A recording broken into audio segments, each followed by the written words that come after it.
Next topic છે આપણા માટે ઇન્ડક્ટરનું જોડાણ, એટલે કે એક કરતાં વધારે ગૂંચળાવ હશે. જેમ આપણે અવરોધોનું જોડાણ જોયું, કેપેસિટરનું જોડાણ જોયું, એ પ્રમાણે છે ઇન્ડક્ટરોનું જોડાણ. ટૂંકમાં એક કરતાં વધારે ગૂંચળાવ જ્યારે જોડેલા હોય શ્રેણીમાં, સમાંતરમાં અથવા આ બંનેના મિશ્ર જોડાણમાં, ત્યારે સર્કિટ કઈ રીતે સોલ્વ કરવી એ આપણે શીખવાનું છે. તો બહુ સિમ્પલ છે. જેને અવરોધોનું જોડાણ આવડે છે એને ઇન્ડક્ટરનું જોડાણ આવડી જ ગયું, માની લો ને. ચલો આપણે થોડુંક અલગ ભણવાનું છે. બીજું એ તમને કહી દઈશ, જે પૂછાતું ક્યારે છે નહીં. પાછું જે ભણાવીશ એક્સ્ટ્રા એ ક્યારે પૂછાનું છે ને. ચલો સમજીએ. માનો કે બે ગૂંચળા તમને દેખાય છે. એક ગૂંચળું છે એનું ઇન્ડક્ટર ધારો કે L1 છે, બીજું ગૂંચળું છે ધારો કે એનું ઇન્ડક્ટન્સ L2 છે, અને આમાંથી કોઈ સમયે કરંટ પસાર થાય છે I, અને આ કરંટમાં સમય હારે ફેરફાર આવશે કે નહીં આવે? ડેફિનેટલી આવશે. એટલે આ બે આના કંઈક છેડા વચ્ચે પીડી હશે, અને આના છેડા પણ વચ્ચે પીડી હશે. ચલો આના છેડા વચ્ચે કેટલી પીડી હશે લખું છું. એપ્સિલોન 1 બરાબર શું આવશે? -L1 di/dt. અને આ ઇન્ડક્ટરના બે છેડા વચ્ચે કેટલી પીડી હશે? Epsilon 2 - L2 di/dt. ભાઈ બંને માટે કરંટ તો સરખો જ છે, એટલે કરંટનો ફેરફાર પણ સરખો જ હશે. તો દેખીતી વાત છે, અહીંયા બે છેડા વચ્ચે ટૂંકમાં આ પોઈન્ટ અને આ પોઈન્ટ વચ્ચે એક અલગ જ ગૂંચળું જોડી દેવામાં આવે, એક જ ગૂંચળું. તો આ બે ગૂંચળા હટાવીને આ બે પોઈન્ટ વચ્ચે સેમ ગૂંચળું જોડી દેવામાં આવે, અલગ જ. ટૂંકમાં સમતુલ્યનો મિનિંગ તમને સમજાવ્યો હતો કે આ બેને કાઢીને એક ગૂંચળું જોડીએ, અને જે મને આ સર્કિટમાં મળે છે એ જ બધી વસ્તુ બીજી સર્કિટમાં મળતી હોય તો એને કહેવાય સમતુલ્ય ગૂંચળું. જુદી વાત છે. બે બેટરીઓ એપ્સિલોન 1 ને એપ્સિલોન 2 બે શ્રેણીમાં છે, તો થઈ ગયું આ સમાન શ્રેણી જોડાણ. તો સેમ આપણે જેમ અવરોધમાં કરતા હતા એ જ વસ્તુ અહીંયા આવશે. જે રીતે આપણે અવરોધ કરતા હતા એ જ વસ્તુ અહીંયા આવવાની છે. તો ચલો લખ્યું છે, જો બંને ગૂંચળા પહેલો, હવે આપણે ભણશું શ્રેણી જોડાણ. ટૂંકમાં શેનું છે? શ્રેણી જોડાણ. શ્રેણી જોડાણમાં પહેલો કેસ, બરાબર. ગૂંચળાનું જોડાણ જોવાનું છે. બે ટાઈપના જોડાણ, એક શ્રેણી, એક સમાંતર. એમાં પહેલું ભણ્યા આપણે શ્રેણી. શ્રેણીમાં આ પ્રમાણે આકૃતિ છે. શ્રેણીમાં પાછો પહેલો કેસ, શ્રેણી જોડાણમાં પહેલો કેસ એવો છે કે જો બંને ગૂંચળાઓ માટે m બરાબર 0 હોય તો. What is m? એમ યાદ કરો, બંને ગૂંચળાના એકબીજા, હવે થશે શું? આ ગૂંચળામાંથી કરંટ પસાર થયો એટલે એમાંનું એક ચુંબક ક્ષેત્ર રેખા આવશે, આ ગૂંચળાની પણ એક ચુંબક ક્ષેત્ર રેખા આવશે. હવે માનો કે આ બંને ગૂંચળા પાસે છે, પાસે હોવાના કારણે આનું ફ્લક્સ સંકળાશે આની હારે, એટલે આ બે વચ્ચે કંઈક અન્યોન્ય પ્રેરકત્વ m ઉત્પન્ન થશે, અને આનું ફ્લક્સ છે અને સંકળાશે, એટલે એ બે વચ્ચે પણ અન્યોન્ય પ્રેરકત્વ m ઉત્પન્ન થશે. તો એ કુલ 4 પ્રકારના પ્રેરકત્વ આવ્યા. કયા? એક તો આનું આત્મ પ્રેરકત્વ L1, એનું અન્યોન્ય પ્રેરકત્વ આની હારે m, આનું આત્મ પ્રેરકત્વ L2, અને આનું આની હારે અન્યોન્ય પ્રેરકત્વ m. તો કુલ 4 વસ્તુ આવી, બરાબર છે. ઓકે, ચલો તો જો હવે એક કામ કરીએ. માનો કે બે ગૂંચળા બહુ દૂર છે. શું છે? બંને ગૂંચળા બહુ દૂર છે. અહીંયા એક વસ્તુ આવશે કપલિંગ ફેક્ટર, તમને ભણાવું છું હમણાં. માનો કે બંને ગૂંચળા ઘણા દૂર છે. બંને ગૂંચળા જો દૂર હશે તો આનું ફ્લક્સ નહીં સંકળાય આની હારે, અને આનું ફ્લક્સ સંકળાશે નહીં આની સાથે, તો બે માટે એમ કેટલા હશે? 0 છે. ટૂંકમાં બે માટે અન્યોન્ય પ્રેરકત્વ શું આવશે? 0 આવશે. સમજ પડે કે ન પડે? તો હું પહેલો કેસ એવો લઉં છું, બે ગૂંચળા શ્રેણીમાં તો છે પણ બંને ગૂંચળા ઘણા દૂર છે. તમારા માટે આ જ કેસ IMP છે. તમારા માટે આ જ કેસ આધારે દાખલા પૂછાવાના છે. ટૂંકમાં તમારે બંનેના ખાલી શું લેવાના છે? આત્મ પ્રેરકત્વ. બંનેના અન્યોન્ય પ્રેરકત્વ લેવાના નથી. રકમમાં ચોખવટ ન પડે ને તો, બરાબર છે. તો પહેલો કેસ એવો છે કે બંને ગૂંચળા માટે m બરાબર 0. ટૂંકમાં એમ કહે છે બંને ગૂંચળા દૂર ગોઠવાયેલા છે. આનો મિનિંગ સમજવાનો. મિનિંગ એમ થાય કે આ ગૂંચળાના લીધે અહીંયા અન્યોન્ય પ્રેરકત્વ 0 છે, આના લીધે અહીંયા અન્યોન્ય પ્રેરકત્વ 0 છે. ટૂંકમાં બંને ગૂંચળા સફિશિયન્ટલી દૂર હોવાના કારણે એકબીજાની ચુંબક ક્ષેત્ર રેખાઓ એકબીજામાં પ્રવેશતી નથી.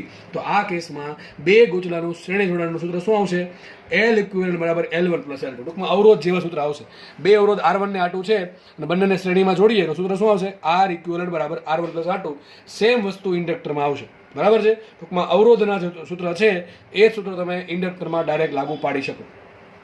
ઓકે, આ તમે કોન્સેપ્ટ ભણાવ્યો અહીંયા. અને આ વસ્તુ મેં એસીવાળા ચેપ્ટરમાં પણ સાબિત કરેલ છે. અલ્ટરનેટિંગ કરંટમાં આપણે આ સર્કિટ ભણી ગયા છીએ અને સાબિત પણ કરેલું છે આ વસ્તુ, બરાબર. બે ગૂંચળા શ્રેણીમાં હોય સૂત્ર આવશે L ઇક્વિવેલન્ટ બરાબર L1 + L2. ચલો હવે બીજો કેસ, શ્રેણી જોડાણમાં બીજો કેસ કે સર આ બંને ગૂંચળા નજીક હોય તો શું થાય? બંને ગૂંચળા જો નજીક હશે તો બંને માટે m0 હશે નહીં. આ ગૂંચળાનું થોડુંક ફ્લક્સ અહીંયા સંકળાશે એટલે એમાં અન્યોન્ય પ્રેરકત્વ ઉત્પન્ન થશે, અને આ ગૂંચળાનું અહીંયા સંકળાશે એટલે એમાં પણ અન્યોન્ય પ્રેરકત્વ ઉત્પન્ન થશે. તો લખ્યું છે જો બંને ગૂંચળાઓ માટે m = 0 ન હોય, ટૂંકમાં શું છે? બંને ગૂંચળાઓ કેવા હશે? ગૂંચળાઓ ઘણા નજીક ગોઠવેલા હશે ત્યારે આવું થશે કે ભાઈ એકબીજાનું શું થશે? અન્યોન્ય પ્રેરકત્વ ઉત્પન્ન થશે. હવે માનો કે આનું ઇન્ડક્ટર છે, આત્મ પ્રેરકત્વ છે L1, અને તમને ખબર છે કે જેટલું આમાં તમને યાદ છે કે બે માટે અન્યોન્ય પ્રેરકત્વ સરખું જ હોય. M21 બરાબર M12 બરાબર m, બરાબર છે. એ સરખું જ હોય. તો ધારો કે આમાં જે L1 તો ઉત્પન્ન થયું, કારણ શું? પોતાના ફ્લક્સના કારણે. અને આમાં એમ પણ ઉત્પન્ન થશે. ઉત્પન્ન થાય એમ પણ. એમ શું કામ ઉત્પન્ન થયું? આનું ફ્લક્સ થોડુંક સંકળાશે આની સાથે, એટલા માટે એમ ઉત્પન્ન થશે. આમાં પણ L2 તો પોતાના કરંટના કારણે ઉત્પન્ન થાય જ છે. ઉપરથી પાછું આમાં એમ ઉત્પન્ન થાય. કારણ શું? આનું ફ્લક્સ આમાં સંકળાશે આની સાથે, કે બે નજીક નજીક મૂકેલા છે એટલે એકબીજાનું ફ્લક્સ એકબીજા ગુચલામાં શું થશે? સંકળાવાના કારણે આ પ્રમાણે અન્યનું પ્રેરકત્વ ઉત્પન્ન થશે. તો આ કેસમાં કેટલું લેવાનું? તો લેવાનું L ઇક્વિવેલન્ટ બરાબર L1 plus M plus L2 plus M. તો કુલ આવશે L1 plus L2 plus 2m. શું આવશે? L1 plus L2 plus 2m. Plus 2m શું કામ આવ્યા તમને ખબર પડવી? જો એકબીજાનું ફ્લક્સ સંકળાવાના કારણે એકબીજામાં અન્યોન્ય પ્રેરકત્વ ઉત્પન્ન થશે. અહીંયા સૂત્ર આવું જ હતું, L1 plus L2 plus 2m, પણ 2m માં m0 હોવાના કારણે સૂત્ર ખાલી આવું જ દેખાય છે. અને આપણે ગણતરીમાં આ જ વાપરશું, L ઇક્વિવેલન્ટ બરાબર L1 પ્લસ L2 બરાબર આવું થશે. હવે માનો કે બંને ગુચલામાં વિરુદ્ધ દિશામાં કરંટ વહે છે, તો આ જે અન્યોન્ય પ્રેરકત્વ છે એ આત્મ પ્રેરકત્વને હેલ્પ નહીં કરે, અપોઝ કરશે. તો આવશે L1 minus M plus L2 minus M. સૂત્ર આવશે L1 plus L2 minus 2m. આ ક્યારે યુઝ થશે નહીં, બરાબર છે? ઓકે. જો કે આ આખો કેસ છે એ ક્યારે આપણે વાપરશું નહીં, બરાબર? ઓકે, ક્યારે વાપરશું નહીં. હવે પ્રશ્નની અંદર સર એમ કેમ શોધવું? તો એમ માટે તમને આખી થિયરી છે એ ભણાવું છું હમણાં. આપણે સમાંતર જોડાણ ભણીએ બરાબર. તો તમને સમજાઈ ગયું, સૂત્ર આ વાપરવાનું છે આપણે ઇન શોર્ટ, બરાબર? L ઇક્વિવેલન્ટ બરાબર L1 પ્લસ L2. આ તમને આપ્યું હોય, આ વાપરવું, તેના માટે મેં તમને એક વસ્તુ ભણાવવાનો છું, કપલિંગ ફેક્ટર. એ તો રકમમાં આપેલો હોવો જોઈએ તો જ આપણે વાપરશું આ સૂત્ર, બાકી વાપરશું નહીં. અને બીજી કન્ડિશન આ છે, ગુચડા ઘણા નજીક હોવા જોઈએ, બરાબર છે? ઘણા નજીક હોય તો જ આ એમ ઉત્પન્ન થશે, બાકી એમ ટેન્સ 0 હશે. ગુચડા ઘણા દૂર હોય તો એમ ટેન્સ 0 હશે. તો શ્રેણી જોડાણ થાય છે પૂરું. અહીંયા સૂત્ર તમારે ટૂંકમાં અવરોધનું યાદ રાખવાનું છે. આગળ વધીએ આપણે. નેક્સ્ટ છે ગુચલાઓનું સમાંતર જોડાણ. ટૂંકમાં ધારો કે ગુચલા આ પ્રમાણે જોડેલા છે. ટૂંકમાં જેમ બે અવરોધો સમાંતરમાં જોડ્યા હોય એ પ્રમાણે બે ગુચલા પણ સમાંતરમાં જોડેલા છે. તો લખ્યું છે અહીંયા, બંને ગુચલાઓ માટે પહેલો કેસ, સમાંતરમાં પહેલો કેસ, બંને ગુચલા જોડ્યા છે એ ઘણા દૂર જોડેલા છે. કેવા જોડેલા છે? ઘણા દૂર, એકબીજાથી ઘણા દૂર જોડેલા છે. ટૂંકમાં એના માટે એમ કેટલું હશે? 0. તો સૂત્ર શું આવશે? યાદ કરો, બે અવરોધો છે, R1 ને R2, એને બેને જોડ્યા સમાંતરમાં. તો સૂત્ર શું યાદ કરો? R ઇક્વિવેલન્ટ બરાબર R1 R2 છેદમાં R1 પ્લસ R2. અથવા જનરલ સૂત્ર, ધારો કે બે કરતાં વધારે અવરોધો છે અને સમાંતરમાં જોડ્યા હોય, સૂત્ર શું આવશે? 1/R ઇક્વિવેલન્ટ બરાબર 1/R1 plus 1/R2 plus 1/R3. આ પ્રમાણે આપણે ભણેલા છીએ. તો અહીંયા એવું જ ભણવાનું છે. એ જ વસ્તુ છે અહીંયા, કે બંને ગુચલાઓ દૂર છે એટલે બંને માટે એકબીજાનું અન્યોન્ય પ્રેરકત્વ 0 છે. તો સૂત્ર આવશે 1/L equivalent is equal to 1/L1 plus 1/L2 plus 1/L3 plus 1/L4. આ પ્રમાણે જેટલા બી ગુચલા સમાંતરમાં જોડા હોય એનું આ પ્રમાણે L ઇક્વિવેલન્ટ આપણને મળે. મને કે બે જ જોડે છે, સૂત્ર આવશે L ઇક્વિવેલન્ટ બરાબર L1 L2 છેદમાં L1 પ્લસ L2. બીજો કેસ, બે ગુચલા સમાંતરમાં જોડ્યા છે પણ એકબીજાની ઘણા નજીક છે. કેવા છે? ઘણા નજીક છે, બરાબર? કેવા છે? ઘણા નજીક છે. તો એકબીજાનું ફ્લક્સ જે છે એની જે લાઈન છે, માનો કે આ પ્રમાણે ગુચલાઓ છે, આ પહેલું ગુચલું અને બીજું ગુચલું, બે સમાંતરમાં જોડ્યા છે, ટૂંકમાં બહુ નજીક છે, ઘણા નજીક છે. સીધી વાત છે કે એકબીજાની ફ્લક્સ લાઈન છે, એકબીજાને કાપશે એટલે એકબીજામાં શું ઉત્પન્ન થાય? ચુંબકીય ફ્લક્સ ઉત્પન્ન થાય, એકબીજામાં અન્યોન્ય પ્રેરકત્વ ઉત્પન્ન. ટૂંકમાં ઘણા નજીક છે, સમજો ને? તો આ કેસમાં m0 નહીં હોય તો સૂત્ર શું મૂકવાનું?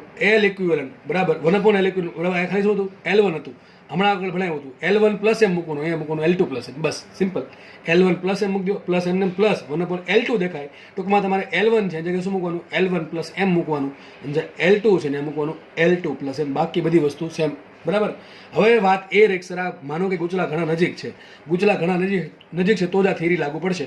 ગુચલા ઘણા દૂર તો સિમ્પલ સૂત્ર આ જ આપણે લાગુ પડશે, જે મોસ્ટલી કેસમાં આપણા 99.99% દાખલામાં આ જ વસ્તુ આપણે યુઝ કરશું, બરાબર છે? તો વાત એ રહી કે સર ગુચલા ઘણા નજીક હોય અને માનો કે રકમમાં મને એમની કિંમત શોધવા માટેનો એક ક્લુ આપ્યો છે, તો દાખલો કેમ ગણવો, બરાબર? તો માનો કે તમને બે ગુચલા ઘણા નજીક આપ્યા છે, L1 આપી દીધું, L2 આપી દીધું, એમ આપ્યું નથી. ગુચલા ઘણા નજીક છે, સૂત્ર આપણે આ જ વાપરવું પડશે, નજીક છે તો, બરાબર? તો આમાં સર એમ કેમ શોધવો એના માટે એક થિયરી ભણાવું છું હવે, બરાબર છે? જે છે આપણું કપલિંગ ફેક્ટર. ચલો આપણે હવે ભણીએ કપલિંગ ફેક્ટર, બરાબર છે? ઓકે, ચલો. તો આગળના કેસમાં જે એમ આવ્યું હતું એ એમ કઈ રીતે મળશે? તો એમ બરાબર આ સૂત્ર યાદ રાખવાનું છે તમારે. એમ બરાબર, ખાસ જીવાળા લોકોને નીટમાં તો આવું બધું નહીં પૂછે ક્યારેય. તો એમ બરાબર આવશે K × √L1 L2, બરાબર છે? શું આવશે? એમ બરાબર K × √L1 × L2.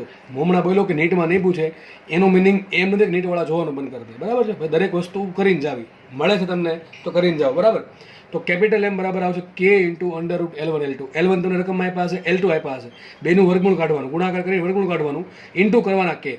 આમાં જે K છે એની કિંમત હોઈ શકે 0 અને 1 ની વચ્ચે, એમાં 0 હોઈ શકે ને 1 હોઈ શકે.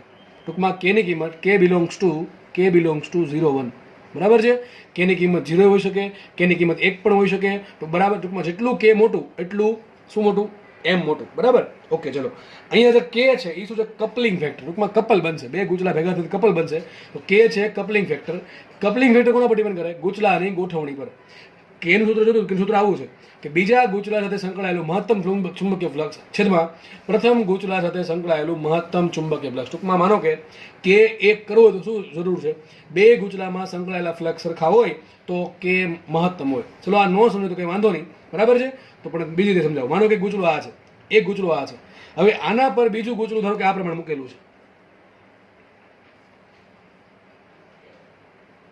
ટૂંકમાં બંને ગુચલા એકબીજા પર સંપાત થાય છે, અથવા તો બીજું ગુચલું ટોટલી પેલા ગુચલાની અંદર આવેલું છે, અથવા પેલું ગુચલું ટોટલી બીજા ગુચલાની અંદર સંપૂર્ણપણે આવેલું છે. તો આ કેસમાં સીધી વાત છે કે ભાઈ બધી ચુંબકીય લાઇન્સ બીજા ગુચલા, માનો કે પેલા ગુચલામાં આપણે કરંટ પસાર કર્યો તો એ બધી જ લાઇન બીજા ગુચલા હારે સંકળાશે. તો આ કેસમાં કપલિંગ ફેક્ટર 1 છે, મહત્તમ. કેટલો છે? મેક્સિમમ છે. ટૂંકમાં મહત્તમ કપલિંગ ફેક્ટર મળે અને એ કેસમાં એમ કેટલું આવશે? એમ બરાબર આવશે સિમ્પલ L1 L2 નું વર્ગમૂળ, અંડરરૂટ L1 L2. આ કેસમાં મહત્તમ કપલિંગ ફેક્ટર મળે. ચલો બીજો કેસ લઈએ. બીજો કેસ આવો છે, એક ગુચલું અહીંયા ગોઠવું, બાજુમાં બીજું, ટૂંકમાં બે કનેક્ટેડ છે, બીજું ગુચલું ગોઠવેલું છે. સીધી વાત છે કે ભાઈ અમુક ચુંબકીય લાઇન બહાર વહી જશે, જે આ ગુચલામાંથી બીજા ગુચલામાં સંકળાશે નહીં. અહીંયા ગોઠવણી કઈ ટાઈપની છે કે ભાઈ બધી ચુંબકીય લાઇન પેલા ગુચલાની બીજા ગુચલામાં સંકળાશે, અને ટૂંકમાં બે હારે સંકળાયેલું ફ્લક્સ કેવું છે? અલગ અલગ છે. તો આ કેસમાં કપલિંગ ફેક્ટર કેટલો આવશે? 0 અને 1 ની વચ્ચે. કેટલો આવશે? ગમે એટલો હોય, એ ડિપેન્ડ કરે. જો બે ગુચલા ઘણા નજીક હશે તો કપલિંગ ફેક્ટર મોટો હશે. જો બે ગુચલા ઘણા દૂર હશે તો કપલિંગ ફેક્ટર કેટલો હશે? નાનો હશે. માનો કે બે ગુચલા ઘણા દૂર છે, ઘણા દૂર છે, એમ બહુ દૂર છે, બહુ, તો કપલિંગ ફેક્ટર કેટલો હશે? 10:0, લગભગ 0 જશે. કેટલો લેશું આપણે? 0 લેશું, બરાબર કે નહીં? તો મેં પહેલાં તો લખ્યું છે કપલિંગ ફેક્ટર કોના પર ડિપેન્ડ કરે? ગુચલાની ગોઠવણી પર ડિપેન્ડ કરે. ટૂંકમાં જેટલી વધારે ચુંબકીય ફ્લક્સ સંકળાય, એક ગુચલાની ચુંબકીય ક્ષેત્ર રેખા બીજા ગુચલામાં મેક્સિમમ સંકળાય એટલો કપલિંગ ફેક્ટર મોટો આવે. તો આ કેસમાં ગુચલા નજીક છે, બરાબર, તો બી થોડોક તો ચુંબકીય ફ્લક્સ બહાર વહી જશે આપેલા ગુચલ, ટૂંકમાં બધું સંકળાશે ને બીજા હારે. તો આ કેસમાં આપણને જે કપલિંગ ફેક્ટર છે કેટલો મળશે? 0 અને 1 ની વચ્ચે. આ કેસમાં બધું સંકળાઈ ગયું એટલે કપલિંગ ફેક્ટર 1 મળે. તો આ કેસમાં એમ શું મળશે? આ કેસમાં એમ આવશે K × અંડરરૂટ L1 L2. જ્યાં રકમમાં તમને K આપેલું હશે એ તમારે વાપરવાનું. L1 L2 આપ્યા હશે તો તમને એમ મળી ગયું, અને એમ મળી જાય પછી તમને હમણાં સૂત્ર કીધા છે એ વાપરી દેવાના. ચલો આગળ વધીએ. ત્રીજો કેસ. આ કેસમાં તમારે કપલિંગ ફેક્ટર તમને શું લાગે? શું હશે? વિચારો. તો લખી જ નાખો છો K બરાબર 0 હશે. સીધી વાત છે. આની ફ્લક્સની લાઈન કંઈક આ પ્રમાણે હશે, આની ફ્લક્સની લાઈન કંઈક આ પ્રમાણે હશે. તો આની ફ્લક્સની લાઈનને કંઈ આમાં સંકળાવવા કંઈ જવાનું છે નહીં, અને આની ફ્લક્સ લાઈન, સોરી, જે ચુંબક ક્ષેત્રની જે લાઈન છે એ આ ગુચલા સંકળાવવાનો કોઈ ચાન્સ જ નથી. ટૂંકમાં કપલિંગ ફેક્ટર કેટલો? 0 છે. તો આ કેસમાં એમ કેટલું આવશે? 0 આવશે. કેટલું આવશે? એમ બરાબર 0. ટૂંકમાં આ બે ગુચલા લંબ મૂકેલા હોય તો એના માટે એમ 0 છે. સીધી વાત. ચોથો કેસ, પેલો, બીજો, ત્રીજો અને આ ચોથો કેસ. ચોથો કેસ જ એવું જ ક્યાંક છે, બે ગુચલા નજીક, સોરી, બે ગુચલા આ પ્રમાણે ગોઠવા તો છે પણ બે વચ્ચે ઘણું અંતર છે. ટૂંકમાં ઇન્ફિનિટી જસ્ટ બતાવું છું કે બે ગુચલા ઘણા દૂર છે. કેવા છે ગુચલા? ઘણા દૂર છે. તો એ કેસમાં પણ કપલિંગ ફેક્ટર 0 આવશે. ટૂંકમાં કપલિંગ ફેક્ટર કોના પર ડિપેન્ડ કરે? ગુચલાઓ કઈ રીતે ગોઠવા છે અને ગુચલા વચ્ચેના અંતર પર. કોના પર ડિપેન્ડ કરે? અંતર પર પણ ડિપેન્ડ કરે. કેટલા અંતરે ગોઠવેલા છે, નજીક ગોઠવા કે દૂર ગોઠવા છે, અને કઈ રીતે ગોઠવા છે એના પર પણ ડિપેન્ડ કરશે. તો કપલિંગ ફેક્ટર બહુ ઇઝી વસ્તુ છે. તો તમને સૂત્ર મળી ગયું એમનું. એમ બરાબર K × અંડરરૂટ L1 L2. જ્યારે રકમમાં તમને આવું આપ્યું હોય, ચોખવટ પાડી હોય તો જ એમ લેવું, બાકી આપણે શ્રેણી સમાંતરના સીધા સૂત્ર વાપરી દેવા. કયા સૂત્ર વાપરવા? ચલો લખેલા છે બીજા પેજમાં મેં. તો આપણે મોટા ભાગના દાખલામાં આ સૂત્ર મૂકીને દાખલા ગણીશું. માનો કે ઘણા બધા ગુચલાઓ છે, ઘણા બધા ગુચલાઓ છે. એક ગુચલાનો ઇન્ડક્ટન્સ આટલા છે, L1 L2 L3 L4 dot dot આવા ઘણા બધા ગુચલાઓ જોડેલા છે શ્રેણીમાં. તો એ બધા ગુચલાનું સમતુલ્ય L કેટલું આવશે? L આવશે L1 + L2 + L3 + L4 + L5 આ પ્રમાણે ડોટ ડોટ આવશે, બરાબર છે. અને માનો કે આ બધા ગુચલાને સમાંતરમાં જોડો તો આપણે ખબર છે સૂત્ર શું આવશે? 1/L equivalent = 1/L1 + 1/L2 + 1/L3 આ પ્રમાણે આવશે. પણ આ કેસમાં શું છે? કેસ છે m બરાબર 0. જો m બરાબર 0 ન હોય તો શું લેવાનું? L1 ની જગ્યાએ લેવાનું L1 + m, L2 ની જગ્યાએ લેવાનું L2 + m, L3 ની જગ્યાએ લેવાનું L3 + m. આ તમને મેં આગળ કીધું. પણ આપણે દરેક કેસમાં જો નહીં આપ્યું હોય તો આવું જ ધારશું. ટૂંકમાં હું એવું ધારી લઈશ કે બધા ગુચલાઓ સફિશિયન્ટલી એકબીજાથી દૂર ગોઠવેલા છે. બસ દૂર ગોઠવા છે તો ફ્લક્સ સંકળાવાના ચાન્સ બહુ ઓછા છે, એટલા માટે M0 આવશે, બરાબર. કોઈ ચોખવટ નહીં પાડી હોય તો 99.99% કેસમાં આપણે દાખલા આમ જ ગણવાના છે. ઓકે, આપણે આગળ વધીએ. હવે સિમ્પલ દાખલો છે ભાઈ, તમને મારાથી બધા લોકોને આવડતો હશે દાખલો. ચલો ક્વેશ્ચન આવો છે, હમણાં જે ભણાવ્યું છે એનો જ યુઝ કરવાનો છે. આવો દાખલા પૂછાઈ જાય ભાઈ ક્યારેક, બરાબર. તો ગણતા આવડવા આપણને જોઈએ. ચલો શું ક્વેશ્ચન છે? જો આપેલા ગૂંચળાઓનું સમતુલ્ય ઇન્ડક્ટર શોધો. આ તમને ગૂંચળો આપ્યું છે, એક આપ્યું 2 મિલી હેનરીનું, એની હારે શ્રેણીમાં છે 3 મિલી હેનરીનું, પછી છે 10 મિલી હેનરીનું, 7 મિલી હેનરી, 13 મિલી હેનરી. આ પ્રમાણે ગૂંચળાઓ ગોઠવેલા છે, 5 ગૂંચળાઓ. તો 5 ગૂંચળાઓનું આપણે શોધવાનું છે સમતુલ્ય. બરાબર, ધારો કે એમ કીધું કે આ પોઈન્ટ એ છે અને આ પોઈન્ટ બી છે, તો એ અને બી વચ્ચે સમતુલ્ય ઇન્ડક્ટન્સ કેટલું છે. તો બસ મેં જો એક હિન્ટ આપી છે, સર્કિટ સોલ્વ કરવા માટે અવરોધની સર્કિટના નિયમ લાગુ પાડવા. ટૂંકમાં આપણે જેમ અવરોધના દાખલા સોલ્વ કરતા હતા એ જ પ્રમાણે ઇન્ડક્ટરના દાખલા સોલ્વ કરવાના. અને આ દાખલા જે રકમ આપી છે એમાં તમને ક્યાંય પણ કેપિટલ એમ ચોખવટ પાડી છે, ટૂંકમાં અન્યોન્ય પ્રયત્નોની કોઈ ચોખવટ પાડી નથી. એટલે હું એવું માની લઈશ કે બધા ગૂંચળાઓ એકબીજાથી દૂર છે, તો હું શું ધારીશ, કેપિટલ એમ બરાબર 0 સુધારી લઈશ, કેપિટલ એમ બરાબર 0. ચલો દાખલો સોલ્વ કરીએ ફટાફટ આપણે. એવું જ માની લો કે અવરોધ જ છે, બરાબર. તો 2 મિલી હેનરી, 3 મિલી હેનરી, બે શ્રેણીમાં, તો થાય ડાયરેક્ટ સરળ 2 ને 3 5. તો એક ગૂંચળું આવશે અહીંયા કેટલાનું, 5 મિલી હેનરીનું. કેટલાનું આવશે, 5 મિલી હેનરી. ચલો આગળ વધીએ. નીચે 10 મિલી હેનરી રાખીએ, એમને એકલું છે 10 મિલી હેનરીનું. ઓકે, 10 મિલી હેનરીનું અહીંયા છે ગૂંચળું. Okay, next 7 milli henry, 13 milli henry, બે છે શ્રેણીમાં, તો બેનો થાય સરવાળો 13 ને 7 20. તો અહીંયા આવશે 20 મિલી હેનરીનું ગૂંચળું. તો 3 ગૂંચળા મને મળી ગયા, બરાબર છે, બધા મિલી હેનરીમાં જ છે. ઓકે, ચલો. તો ત્રણેય ગૂંચળા શેમાં છે, શ્રેણીમાં છે, સોરી ત્રણેય ગૂંચળા શેમાં છે, સમાંતરમાં. તો શું આન્સર આવે, 1/L equivalent is equal to 1/5 plus 1/10 plus 1/20. મારો આન્સર મિલી હેનરીમાં આવશે. સિમ્પલ છે, લસા લેવાનું છે તો 4 વડે ગુણ્યા 4 વડે ભાંગો અને 2 વડે ગુણ્યા 2 વડે ભાંગો. તો સીધું મૂકી દઉં છું, 1/L equivalent is equal to શું છે, 4/20 ને 4 × 20. ઓકે, 2 વડે ગુણો 2 વડે ભાંગો, 2 ભાગ્યા 20. અહીંયા શું આવશે, 1 ભાગ્યા 20. 4 ને 2 6 ને 1 7. તો ચલો આન્સર આવશે L ઇક્વિવેલન્ટ બરાબર 20/7 મિલી હેનરી, લગભગ 2.9 સમથિંગ આવે, બરાબર. 21 હતો, 3 આન્સર આવતા એક્ઝેક્ટલી. સિમ્પલ દાખલા છે, આવા દાખલા તમને આવડવા જોઈએ જ. હું કોઈ 100% આવડવા જોઈએ, એમાં જરાય માર્ક્સ જવા જોઈએ નહીં, બરાબર. દાખલો થાય છે અહીંયા સોલ્વ. આપણે આગળ વધીએ. ચલો નેક્સ્ટ ક્વેશ્ચન સ્ક્રીન પર છે. બધા લોકો દાખલો કરવાનો પ્રયત્ન કરો, આમ તો દાખલો મને ગણાવવો જ ના જોઈએ, તમને આવડી જવો જોઈએ. ચલો આપણે ફટાફટ જોઈએ. ચલો દાખલો ગણીએ આપણે. ક્વેશ્ચન સિમ્પલ છે કે આપેલ સર્કિટ માટે શું કરવાનું છે, તમારે L ઇક્વિવેલન્ટ શોધવાનું છે. અને આવું લખ્યું છે કે બધા L શેમાં લેવાનું છે, મિલી હેનરી લેવાનું છે. શેમાં લેવાનું છે, મિલી હેનરી લેવાનું છે. મેં એકમ નથી લખ્યા છે, જસ્ટ ખાલી મૂલ્ય લખ્યા છે. ફટાફટ આપણે સોલ્વ કરીએ. જુઓ તો 10 ને 10 બે ગૂંચળાઓ શેમાં છે, સમાંતરમાં છે. સમતુલ્ય શું હોય, 1/10 પ્લસ 1/20, 2/10 શું થાય 5, બરાબર ને. અથવા શું થાય, 10 × 10 ભાગ્યા 10 + 10, R1 R2 છેદમાં R1 + R2. તમને આવું શીખવાડ્યું કે બે અવરોધો સમાંતરમાં છે, બેના મૂલ્ય સરખા, તો પરિણામી કેટલો હોય, R/2. તો વિચારો આ 10 ને આ 10 બે ભેગા થઈને શું બનાવે, 5 બનાવે. ભાઈ જેને ખબર ન પડે સૂત્ર મૂકી જોઈએ, બાકી તો આવું આવડવું જોઈએ. આ 10 ને આ 10 બે શ્રેણીમાં સમાંતરમાં છે, તો સમતુલ્ય આવશે 5. ચલો આગળ વધીએ. એની હારે આ 5નું ગૂંચળું શ્રેણીમાં. એક વખત દોરીને સમજાવું છું, બાકી તો 10 સેકન્ડમાં આખો દાખલો સોલ્વ થઈ જાય, બરાબર. આપણે આગળ વધીએ. આ 10 રાખો એમને એમ. ઓકે, ચલો એ જુઓ, 30 30 30 30 ના 3 ગૂંચળા શેમાં છે, સમાંતરમાં છે. તો સમતુલ્ય શું આવશે, 1/30 પ્લસ 1/30 પ્લસ 1/30 એટલે 3/30 એટલે 1/10 નું 10. તો શું આવશે, ડાયરેક્ટલી 10. અહીંયા આવશે 10. આવું પણ શીખવાડ્યું છે કે ભાઈ n અવરોધો છે, n અવરોધો સમાંતરમાં, સમાન અવરોધો સમાંતરમાં, n સમાન અવરોધો r, n સમાન અવરોધો r સમાંતર, તો પરિણામ કેટલો આવે, R/n. આવું શીખવાડ્યું છે, n સમાન અવરોધો, સમાન r અવરોધો શેમાં, શ્રેણીમાં, તો પરિણામ કેટલું હોય, NR. આ બધું શીખવાડેલું છે, ક્યારેક વાંચવું, બરાબર. આગળ વધીએ. નીચેની બ્રાન્ચ જોઈએ તો 20 ને 20, 20 ને 20 ના બે ગૂંચળા શેમાં છે, 20 ને 20 ના બે ગૂંચળા શ્રેણીમાં છે. શું હશે, 40.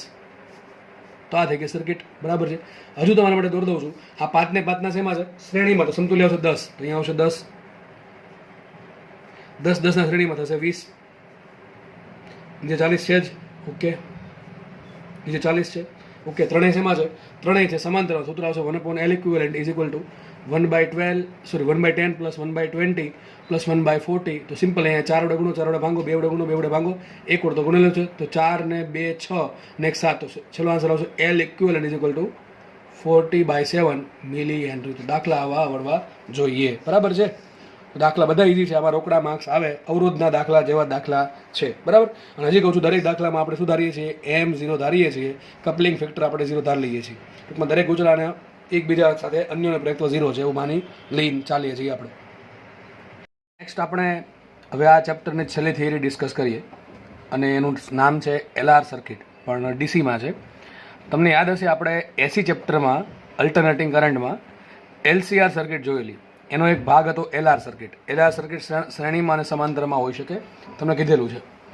હવે અહીંયા જે આપણે સર્કિટ જોવાની છે એ એલઆર સર્કિટ જ છે, પણ એસી નહીં ડીસી છે. કઈ છે? ડીસી.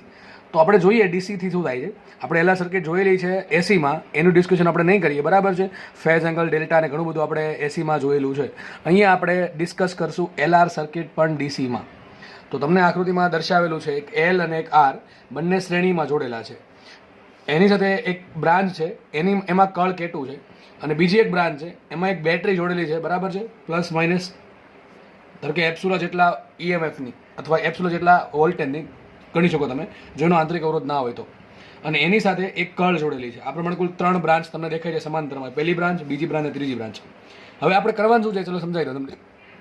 આપણી પાસે પેલા ઇન્ડક્ટર અને અવરોધ આ બે શ્રેણીમાં છે. આમાંથી જે ઇન્ડક્ટર એલ છે એ પહેલાં એકદમ સંપૂર્ણ ડિસ્ચાર્જ છે. ટૂંકમાં એની પાસે કોઈ પ્રકારની એનર્જી નથી.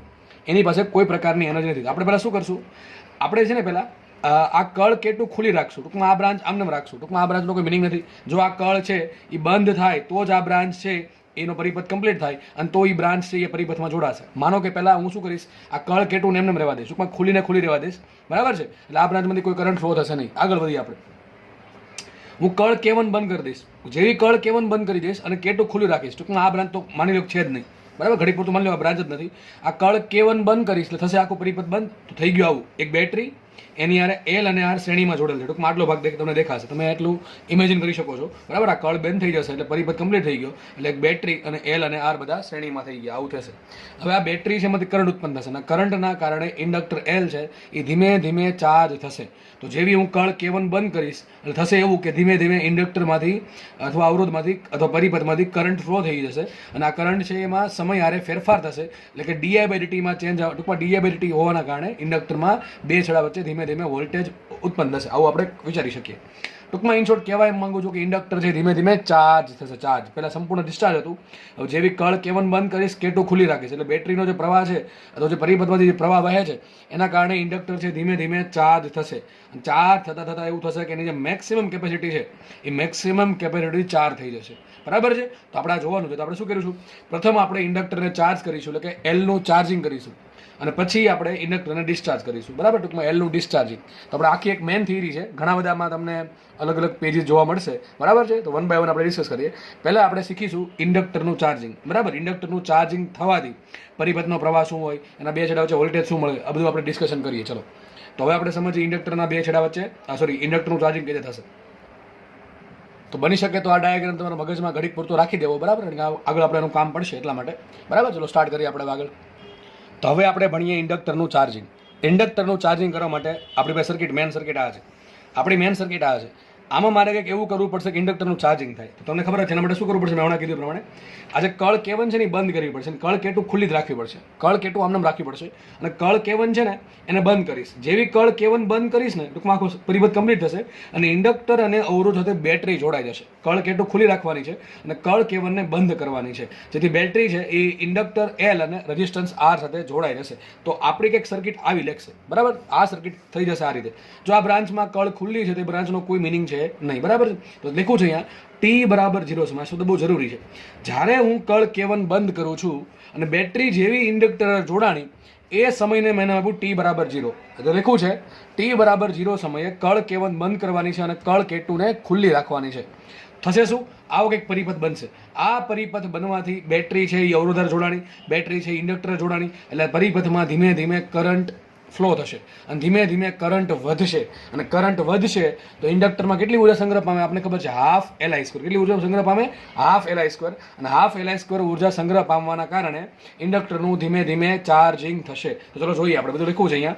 હવે ધ્યાનથી સમજવાનો પ્રયત્ન તમારે કરવાનો છે. બધી મેં સાબિતી આપી છે, મોસ્ટલી જરૂર છે એટલી તે લખ્યું છે. જો T=0 સમયે સર્કિટમાં ઇન્ડક્ટરના બે છેડા વચ્ચે પીડી કેટલો હશે. હવે તમને યાદ હોવું જોઈએ સૂત્ર, અવરોધ આર ના બે છેડા વચ્ચે સૂત્ર શું આવે યાદ કરો. અવરોધ એક કામ કરો, તમને અલગ પેજમાં સમજાવતો જાઉં છું બીજું વધારાનું, બરાબર છે. એ વધારાની સમજૂતી જસ્ટ તમને સમજ પડે એના માટે છે, બાકી બધી વસ્તુ મેં લખેલી છે. આપણે તમને આવું ભણાવ્યું હતું કે કોઈ ઇન્ડક્ટર છે, ધારો કે કરંટ આવી જાય છે, બરાબર છે. તો માનો કે ઇન્ડક્ટરનો એ છેડો છે અને બી છેડો છે. તો ઇન્ડક્ટરના બે છેડા વચ્ચે પીડી કેટલો છે આપણને ખબર છે, ε=−L ડી/dt, બરાબર છે. આમાં ડી/dt હોવું જરૂરી છે. જો પ્રવાહ અચળ થઈ જાય તો બે છેડા વચ્ચે વોલ્ટેજ 0 થઈ જાય. ખબર છે ને આપણને, યાદ છે આપણને કે જો પ્રવાહ અચળ હોય, પ્રવાહ બદલાતો ન હોય સમય હારે, તો ઇન્ડક્ટરના બે છેડા વચ્ચે પીડી 0 હશે. બરાબર, ઇન્ડક્ટરનો કોઈ મતલબ નથી. અને આપણને ખબર છે કે અવરોધના બે છેડા વચ્ચે પીડી શું હોય, આપણને પણ ખબર છે. અવરોધ આર માંથી ધારો કે કોઈ સમયે આઈ કરંટ પસાર થાય છે, તો અવરોધ આર ના બે છેડા, આને કહીશું ઈએલ. શું કહું છું આને? ઈએલ મતલબ કે ઇન્ડક્ટરના બે છેડા વચ્ચે પીડી કેટલો હશે? -L/dA/dt. તો ઇન્ડક્ટરના બે છેડા વચ્ચે પીડી હોવા માટે જરૂરી શરત શું છે? સૂત્ર જોઈને જ ખબર પડે કે ઇન્ડક્ટરના બે છેડા વચ્ચે પીડી હોવા માટે જરૂરી શરત શું છે? કે ઇન્ડક્ટરમાંથી જે કરંટ ફ્લો થાય છે એનો સમય હારે ફેરફાર થવો જરૂરી છે. બરાબર, તો જ ઇન્ડક્ટરના બે છેડા વચ્ચે પીડી હશે. જો કરંટ અચળ તો ઇન્ડક્ટરના બે છેડા વચ્ચે પીડી 0 હશે. બીજી વાત, અવરોધ આરના બે છેડા વચ્ચે જે પીડી હોય એને કહું છું ER. એનું સૂત્ર શું આવશે? એપ્સુલાર કહેવાય, પણ આપણે બોલશું ER. એ આવશે I × R. તો અવરોધમાંથી જો કરંટ પસાર થશે તો એના બે છેડા વચ્ચે પીડી હશે. બરાબર, આટલો હશે. એપ્સુલા R = IR. આવું આપણે શીખી ગયા છીએ. હવે સમજો, જે સમયે હું આપણે આને ડિસ્કસ કરીએ, EL નું ડિસ્કશન કરું છું અહીંયા લખ્યું છે, છતાંય તમને સમજાવી દઉં છું બધું, પછી આપણે વાંચી લેશું. તો EL બરાબર શું આવશે? -L/dI/dt. એવું સમજો, ખાસ સમજો. વિચારો, જે સમયે કળ હજી ખુલ્લી છે, કળ K1 ની વાત છે, ટૂંકમાં આ કળ ખુલ્લી, બેટરી જોડી નથી, કળ K1 ખુલ્લી છે, અને જસ્ટ હું બંધ કરી દઉં, કળને બંધ કરી દઉં, બરાબર છે, તો સીધી શું થશે? સીધી છે બેટરી છે એ ઇન્ડક્ટર જોડાઈ જશે. તો આ જે સૂક્ષ્મ સમયગાળો આવ્યો, કળ જે ખુલ્લી હતી એ અને કળ બંધ થવાથી જે આ બે વચ્ચે જે સૂક્ષ્મ સમયગાળો છે બહુ ઓછો હશે. આ સમયગાળો હોય સૂક્ષ્મ. બરાબર, આ સૂક્ષ્મ સમયગાળો છે એટલે ટૂંકમાં જે ડીટી છે એ ઘણું નાનું, ડીટી કેવું છે? ઘણું સૂક્ષ્મ છે. અને ડીટી લગભગ ટેન્સ ટુ 0 હશે. તો ડીટી ટેન્સ ટુ 0 હોય તો વિચારજો તમે કે ભાઈ EL કેટલું હોય? તો EL હશે ઇન્ફિનિટી. કેટલું હોય? EL ઇન્ફિનિટી હોય. બરાબર, ટૂંકમાં EL બરાબર ઇન્ફિનિટી હોવું જોઈએ, પણ EL બરાબર ઇન્ફિનિટી તો હોય જ નહીં. EL કેટલું વધુ હોય? EL હોય એપ્સુલા. કેટલો હશે? એપ્સુલા. બરાબર છે, તો EL હશે એપ્સુલા. તો આ વાત તો આપણી ખોટી પડે કે ભાઈ EL છે એ ઇન્ફિનિટી છે, કારણ કે EL તો ઇન્ફિનિટી હોય જ નહીં. તો થોડું હોય કે ભાઈ કળ તમે જેવી બંધ કરો એટલે ઇન્ડક્ટરના બે છેડા વચ્ચે પીડી ઇન્ફિનિટી થઈ ગયો, એવું તો પોસિબલ નથી. ટૂંકમાં કાંઈક લોચો છે. કાંઈક લોચો એ છે કે ભાઈ અહીંયા જે પ્રવાહ છે ને, ટૂંકમાં જો સૂક્ષ્મ સમયગાળામાં વિચાર કરો, તમે જેવી કળ બંધ કરી તો પ્રવાહ 0, પહેલાં પ્રવાહ 0 હતો પરિપથનો. જેવી તમે કળ બંધ કરી એટલે બેટરી જોડાઈ ગઈ. બેટરી જોડાવાથી શું થશે? પરિપથમાં પ્રવાહ ઉત્પન્ન થયો, પરિપથમાં પ્રવાહ પસાર થશે. તો આજે પ્રવાહમાં ચેન્જ આવશે. પ્રવાહમાં ચેન્જ કેટલો હશે? પ્રવાહમાં ચેન્જ 0 હશે. કેટલો હશે? 0 હશે. સીધી વાત છે. પ્રવાહમાં ચેન્જ કેટલો હશે? પ્રવાહમાં ચેન્જ 0 હશે. કારણ શું? કે સૂક્ષ્મ સમયગાળામાં ઇન્ડક્ટરના બે છેડા વચ્ચે જે પ્રવાહમાં ચેન્જ થાય કેવો થાય? 0 થાય. એટલે લખ્યું છે અહીંયા કે t બરાબર 0 સમયે સર્કિટમાં ઇન્ડક્ટરના બે છેડા વચ્ચે પીડી કેટલો હશે? પીડી બરાબર એપ્સુલાઇ -L/dI/dt મુજબ શૂન્ય મળે. કારણ કે સૂક્ષ્મ સમયગાળામાં ઇન્ડક્ટરમાં પ્રવાહનો વધારો થતો નથી. ભાઈ સૂક્ષ્મ સમયગાળામાં ઇન્ડક્ટરનો પ્રવાહ કેટલો વધે? ભાઈ નો વધે ને. સૂક્ષ્મ સમયગાળામાં પ્રવાહ ધીમે ધીમે વધે. એવું નહીં કે એક સીધો વધી ગયો. બરાબર, એમ કહેવા માંગે છે કે સૂક્ષ્મ સમયગાળામાં ઇન્ડક્ટરમાં પ્રવાહનો વધારો થતો નથી. ટૂંકમાં પ્રવાહ ધીમે ધીમે વધશે. આથી dI/dt 0 આવશે, એટલે t બરાબર 0 સમયે EL બરાબર 0 મળશે. લખ્યું છે અહીંયા. તેથી t બરાબર 0 સમયે ઇન્ડક્ટર ઓપન સર્કિટ જેવું કામ કરશે. સીધી વાત છે. તમે કળ બંધ કરી, ઇન્ડક્ટરને એનર્જી ધીમે ધીમે મળવાનું સ્ટાર્ટ થયું, પણ જે સૂક્ષ્મ સમયગાળો છે t બરાબર 0 સમય પછીનો એકદમ સૂક્ષ્મ સમયગાળો છે, એ સમયગાળામાં પરિપથમાં પ્રવાહ એવું નહીં કે ભાઈ ઘડીકમાં મહત્તમ થઈ ગયો, ધીમે ધીમે વધશે. તો સૂક્ષ્મ સમયગાળામાં ઇન્ડક્ટરમાં પ્રવાહનો વધારો લગભગ કેટલો હશે? લગભગ ટેન્સ ટુ 0 હશે. એટલે સાબિત શું થયું? સાબિત એવું થયું કે t બરાબર 0 સમયે EL બરાબર 0 હશે. એટલે થયું એવું કે ભાઈ ઇન્ડક્ટર જોડ્યું છે પણ એના બે છેડા વચ્ચે પીડી 0 છે. આથી લખ્યું છે, આથી t બરાબર 0 સમયે ઇન્ડક્ટર ઓપન સર્કિટ જેવું વર્તન કરશે. આથી t બરાબર 0 સમય ઇન્ડક્ટર અને પરિપથમાં વહેતો પ્રવાહ શૂન્ય મળે. તમારે બસ આ યાદ રાખવાનું છે. બસ આ મહત્વનું છે. બસ આ મહત્વનું છે. આ યાદ રાખી લીધું, દાખલા આવડી જશે. આ મહત્વનું છે. બસ અહીંથી લખું છું. This is IMP. તો તમારા બે લાઈન યાદ રાખવાની છે. યાદ રાખજો, તમને પ્રશ્ન આવા પૂછશે કે જ્યારે તમે કળ K1 બંધ કરો છો ત્યારે ઇન્ડક્ટર કોના જેવું કામ કરે? તો પહેલી વાત છે ઓપન સર્કિટ જેવું. કોના જેવું કામ કરે? ઓપન સર્કિટ જેવું કામ કરશે. બરાબર. બીજી વાત, ઓપન સર્કિટ જેવું કામ કરશે તો વિચારો, ઇન્ડક્ટરને ઓપન કરી દો, ઇન્ડક્ટરને કરી દો ઓપન. ટૂંકમાં મતલબ એમ થયો કે એનો ઇન્ડક્ટર છે એ ઓપન સર્કિટ જેવું કામ કરે. ટૂંકમાં સર્કિટ ભલે બંધ છે પણ છે કે ઓપન જેવી. આપણે આ જોવાની છે, કારણ કે કળ K1 બંધ કરી છે શરૂઆતમાં. પણ ક્યારની વાત છે? ખાસ યાદ રાખજો, t બરાબર 0 સમયની. અત્યારે જે પણ વાત કરું છું t બરાબર 0 સમયની વાત કરું છું. જો દોરી છે અહીંયા, બરાબર છે.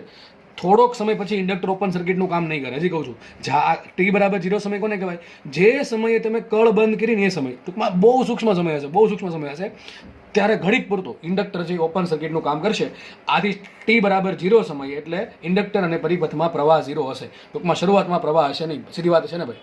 આપણે હજી કળ જેવી તમે વિચારો, જેવી તમે કળ બંધ કરો છો પરિપથમાં પ્રવાહ વહેવા જ માંડે. ભાઈ ધીમે ધીમે વહે. બરાબર, પહેલા પરિપથમાં પ્રવાહ 0 હતો, કારણ કે કળ ખુલ્લી છે. જેવી તમે કળ બંધ કરી, વિચારો, જેવી તમે કળ બંધ કરો છો બહુ સૂક્ષ્મ સમય, સીધો કરંટ વહવા મળશે? ના સર, નહીં વહે. સીધો કરંટ નહીં વહે. બરાબર, ખાલી અવરોધ તો વહે.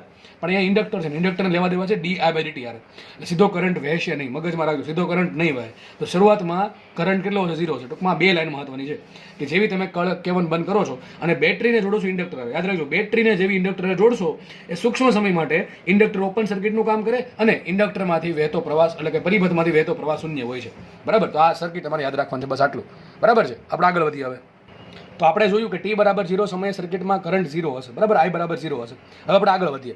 જેવો ધીમે ધીમે આગળ સમય વધશે, જેવો ધીમે ધીમે આગળ સમય વધશે એટલે કે t/0 સમય પછી, તો t/0 સમય પછી શું થશે? ધીમે ધીમે ઇન્ડક્ટરના બે છેડા વચ્ચે પીડી ધીમે ધીમે વધે છે, એટલે કે t/t સમયે પરિપથ માટે. તો જો બેટરીનું પીડી હતું E, આપણે બેટરીનું ખબર ને, બેટરી જોડેલ છે, તો બેટરીનું EMF છે E ક્યાં વપરાશે? થોડુંક જશે ઇન્ડક્ટર પાસે, થોડુંક જશે અવરોધ પાસે, કારણ શું? બે શ્રેણીમાં છે એટલા માટે. તો આપણું પાસે મેન PM કેટલું છે? બેટરીનું EMF છે એપ્સુલા. એપ્સુલાના બે ભાગ પડશે, થોડુંક જાય ક્યાં? ઇન્ડક્ટર પાસે, થોડુંક ક્યાં જાય? અવરોધ R ના બે છેડા વચ્ચે. તો એપ્સુલાના બે ભાગ પડ્યો, એક ભાગ કયો આવશે? L × di/dt, બીજો ભાગ કયો આવશે? IR આવશે. આ તમે કિર્ચોફના નિયમ પરથી પણ આરામથી લખી શકો છો. તો એપ્સુલા બરાબર શું આવશે? એપ્સુલા બરાબર આવશે L di/dt + IR. હવે આપણે એક સમીકરણ આવ્યું, જો આ સમીકરણ આવ્યું. આ સમીકરણમાં પ્રવાહ જે છે એ અચળ નથી. હજી કહું છું તમને, યાદ હતું આપણે એસીમાં પણ એક આવું સમીકરણ હતું, પણ એસીમાં ડીસીમાં ફરક શું? એસીમાં ફેઝ આવે, ઇન્ડક્ટરનો યાદ છે આપણને કે પ્રવાહ છે એ વોલ્ટેજ કરતાં 90 ડિગ્રી પાછળ હોય, અને અવરોધ છે એમાં કરંટ અને વોલ્ટેજ બે જ ફળામાં હોય, બેનો ફેઝ એક જ હશે. જ્યારે ડીસીમાં ફેઝ નહીં આવે, ફેઝ એક જ હોય. બરાબર છે, એટલે અહીંયા એસી જેવું કામ નહીં કરીએ આપણે. એસીમાં શું થાય? ફેઝ લખવા પડે. બરાબર, આપણે ખબર છે, આપણે ફેઝર ડાયાગ્રામ દોર્યો હતો, અથવા આ ટાઈપનો ડાયાગ્રામ આપણે દોર્યો હતો ઇમ્પિડન્સનો. બરાબર છે, એ ડાયાગ્રામ પરથી આપણને ઇમ્પિડન્સ શોધતા હતા. એવું અહીંયા કરવાનું નથી, કારણ કે અહીંયા શું છે? ડીસી છે, અહીંયા એસી નથી. તો જુઓ અહીંયા, તો આપણી જે બેટરી છે ને એના વોલ્ટેજના કુલ બે ભાગ પડ્યા. બધા જેટલું કહું છું એટલું યાદ રાખતું જવું. બરાબર છે, તો કંઈ વાંધો નહીં આવે તમને. તો આપણી બેટરીનું જે EMF છે ને બે ભાગ પડશે, થોડોક ભાગ ક્યાં જશે? ઇન્ડક્ટરમાં, થોડોક ભાગ ક્યાં જશે? અવરોધમાં. તો એપ્સુલા બરાબર આવશે L × di/dt + IR. બરાબર, હવે આ જે સમીકરણ છે ને અચળ નથી. જો આમાં શું અચળ છે? એક તો એપ્સુલા અચળ છે, એક તો L અચળ છે, ને એક R અચળ છે. જે પ્રવાહ છે એ અચળ નથી. યાદ રાખજો, પ્રવાહ અચળ નથી. કારણ શું? પ્રવાહ છે એ સમય યારે વધે છે. પહેલા કેટલો પ્રવાહ હતો? તો t/0 સમયે, t/0 સમયે I કેટલો હતો? 0 હતો. પણ જેવો આપણે આગળ સમય વધશે એમ ધીમે ધીમે સર્કિટમાં પ્રવાહ વધવા મળશે. તો આપણું જે આ સમીકરણ છે એ અચળ નથી. આમાં જે I છે એ અને જે di/dt છે એ બે અચળ નથી, એમાં વધઘટ થયા કરશે. તો હવે આપણે આ સમીકરણ છે એને સોલ્વ કરવાનું છે. હવે આપણે સમીકરણને સોલ્વ નહીં કરીએ, કારણ કે એ આખો અલગ જ કોન્સેપ્ટ થઈ ગયો. અને આનું સોલ્યુશન છે એ જે મેથ્સમાં છે અહીંયા અત્યારે, બરાબર, એ લોકો જ્યારે એન્જિનિયરિંગમાં આવશે ત્યારે ભણશે. અત્યારે પણ ભણી શકો છો, પણ એનું કોઈ મિનિંગ છે નહીં. એટલે મેં સાબિતી જસ્ટ આપી નથી, બાકી સાબિતીમાં કંઈ છે નહીં એનું. બરાબર છે, તો સિમ્પલ સાબિતી છે એની, પણ મેં અહીંયા આપવાની મને નથી લાગતું કોઈ જરૂર છે, એટલે મેં આપી નથી. તો આ સમીકરણ સોલ્વ કરશું આપણને કંઈક આમાં ઘણા બધા વેરિયેબલ મૂકવા પડશે, કન્ડિશન અપ્લાય કરવી પડે, અને છેલ્લે આપણને કંઈક સમીકરણ આવું મળશે કે જે માનો કે મારે એ તો ખબર પડી ગઈ મને કે t/0 સમયે પ્રવાહ 0 છે. પછી મેં તમને એમ પણ કીધું કે ધીમે ધીમે છે એ સર્કિટમાં પ્રવાહ વધતો જશે. હવે મારે સર કોઈ પણ સમયે પ્રવાહ છે કેટલો એ શોધવો છે.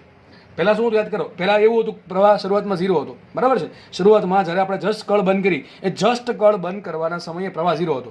હવે ધીમે ધીમે જેમ જેમ સમય જશે એમ સર્કિટમાં પ્રવાહ વધતો જશે. તો મારે કોઈ પણ સમયે પ્રવાહ શોધવું હોય તો આ સમીકરણ સોલ્વ કરીશ, કન્ડિશન અપ્લાય કરીશ અને પ્રવાહ મળશે. સમીકરણ આવું મને તો સમીકરણ આવશે. આ સમીકરણ સોલ્વ કરતા કોઈ પણ t/t સમયે પ્રવાહ કેટલો હશે? જેને કહેવાય ચાર્જિંગ પ્રવાહ. કેમ ચાર્જિંગ પ્રવાહ? અરે આ પ્રવાહ ઇન્ડક્ટરને ચાર્જ કરે છે એટલા માટે. અને પ્રવાહ ધીમે ધીમે વધે, સીધી વાત છે. તો ઇન્ડક્ટરમાં ઉર્જા કેટલી હોય? ½ Li² મુજબ ઇન્ડક્ટરમાં ઉર્જા પણ વધ્યા કરશે. તો આપણને પ્રવાહ મળશે કોઈ પણ સમયે.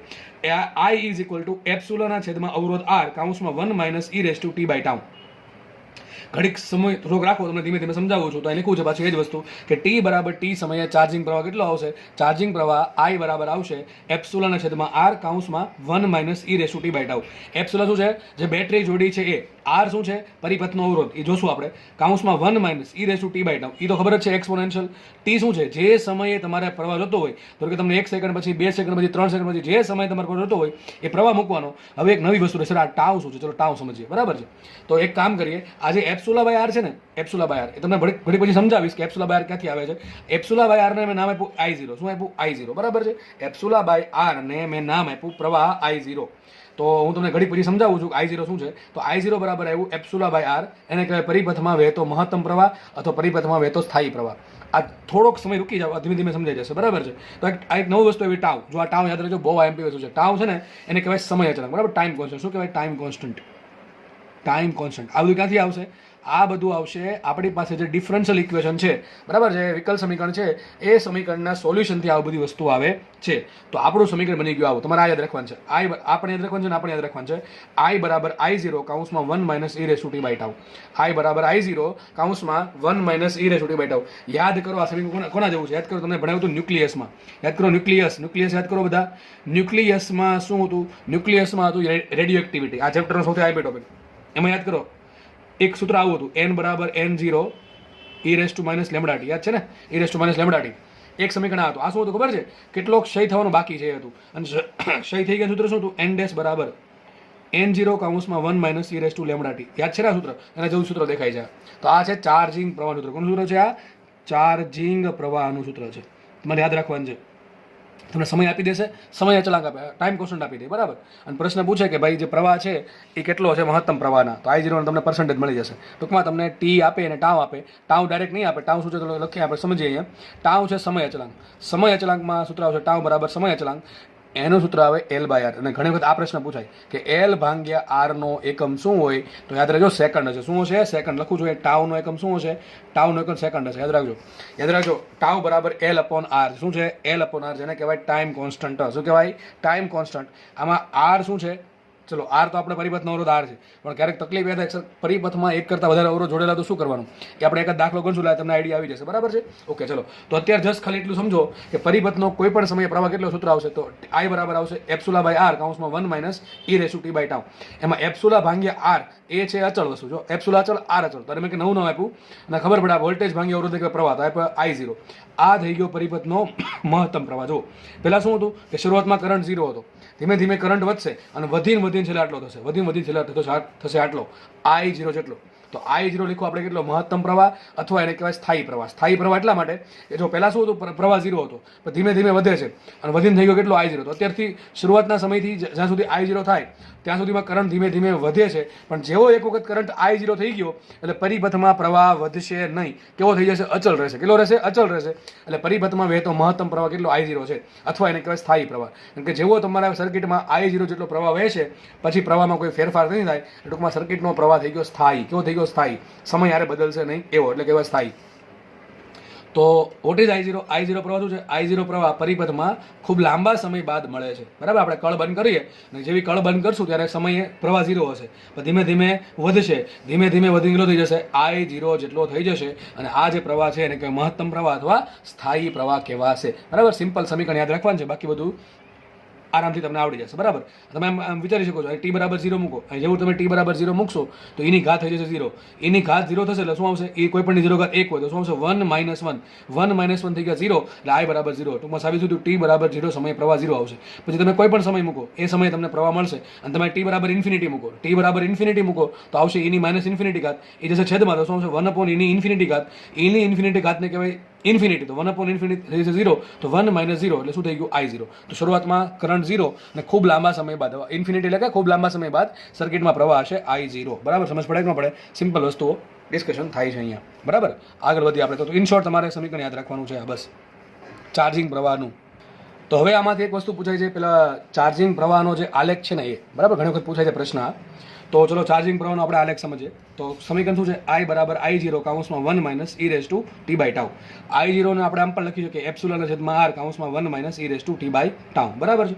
તો ચાર્જિંગ પ્રવાહનો આપણે સમીકરણ શોધીએ. આપણને ખબર છે કે શરૂઆતમાં જ્યારે સમય 0 છે ત્યારે ચાર્જિંગ પ્રવાહ 0 છે, બરાબર છે. અને હવે તમને ખબર છે એક્સપોનેન્શિયલી પ્રવાહ વધે છે. પ્રવાહના સમીકરણમાં E આવે છે, E છે એક્સપોનેન્શિયલ. આપણે ખબર છે પ્રવાહનો વધારો કેવો હશે? એક્સપોનેન્શિયલ હશે. શું હશે? એક્સપોનેન્શિયલી પ્રવાહ વધશે. તો પ્રવાહનો ગ્રાફ જે છે આ ટાઈપનો આવશે. યાદ કરો, આવો આલેખ તમને ભણાવ્યો હતો n ડેશનો, યાદ છે ને? રેડિયો એક્ટિવિટીમાં ભણાવ્યું હતું. રેડિયો એક્ટિવિટીમાં શું ભણાવ્યું હતું? કે જે ક્ષય પામે છે એક ક્ષય પામવાનો આલેખ આવો કંઈક હતો, બરાબર. N0 નો આલેખ, n નો આલેખ આવો આવશે અને n ડેશ નો આલેખ આવો હતો. યાદ હોય તો તમને, બરાબર છે. બધું તમને ભણાવેલું છે, બરાબર. અને કુલ સંખ્યા કેટલી હોય? કુલ સંખ્યા હતી N0. એની જગ્યાએ અહીં પ્રવાહ I0. તો સેમ આલેખ આવે છે. ચાર્જિંગ પ્રવાહ એટલે કે એનડેશ જેવો આલેખ આવશે. તો ચાર્જિંગ પર સૂત્ર શું છે ભૂલતા નહીં, બરાબર છે? કારણ કે હમણાં આપણે ડિસ્ચાર્જ પ્રવાહનું પણ સૂત્ર જોવાનું છે, ડિસ્ચાર્જ કરંટ, બરાબર? અહીં ચાર્જિંગ કરંટ જોયું, ત્યાં આપણે ડિસ્ચાર્જિંગ કરંટનું સૂત્ર હમણાં થોડાક સમય પછી જોશું. તો I બરાબર I0 કાઉન્સમાં 1 minus e raise to t by tau, દરેક પદ તમને સમજાવી દીધું. તો આલેખ ધીમે ધીમે આવો આવશે. શરૂઆતમાં શું થયું, મતલબ કે શરૂઆતમાં t બરાબર 0 સમય છે ત્યારે પ્રવાહ 0 છે, બરાબર? ધીમે ધીમે ધીમે પ્રવાહ વધે છે, પણ પ્રવાહ છે સ્ટ્રેટ લાઇનમાં નહીં વધે. કોના મુજબ વધશે? એક્સપોનેન્શિયલ વધશે, બરાબર છે? આલેખ કઈ રીતે આવે? તો તમે t ની કિંમત અલગ અલગ મૂકતા જાઓ, તમને અલગ અલગ પોઈન્ટ મળશે, બધા પોઈન્ટને ભેગા કરો તમે કંઈક આલેખ આ ટાઈપનો મળશે. અને તમે યાદ પણ કીધું છે, સમજાવેલું છે ક્લાસમાં કે ભાઈ એક્સપોનેન્શિયલના આલેખ હંમેશા આ રીતના હોય, થોડાક પરવલયાકાર ના કહેવાય પણ એના જેવો શેપ દેખાય આપણને, બરાબર? સ્ટ્રેટ લાઇન ન હોય, વક્રાકાર હોય, આ રીતના. તો શરૂઆતમાં પ્રવાહ 0 છે, જેમ જેમ જેમ જેમ સમય વધશે એમ પ્રવાહ ધીમે ધીમે વધે છે. જો તમે જુઓ, જેમ જેમ જેમ સમય વધે એમ પ્રવાહ વધે છે. દેખાય છે ને, પ્રવાહ અહીંયા છે, આ પ્રવાહ છે ને આ છે સમય. તો જેમ જેમ આપણે આમ જઈએ છીએ એમ સમય વધતો જાય છે, જેમ જેમ આમ જઈએ છીએ એમ જો દેખાય છે આપણે પ્રવાહ ધીમે ધીમે વધતો જાય છે, બરાબર છે? અને ધીમે ધીમે ધીમે કરતા જ્યારે અમુક સમય બાદ પ્રવાહ થઈ જશે કેટલો? મહત્તમ. કેટલો થશે? મહત્તમ.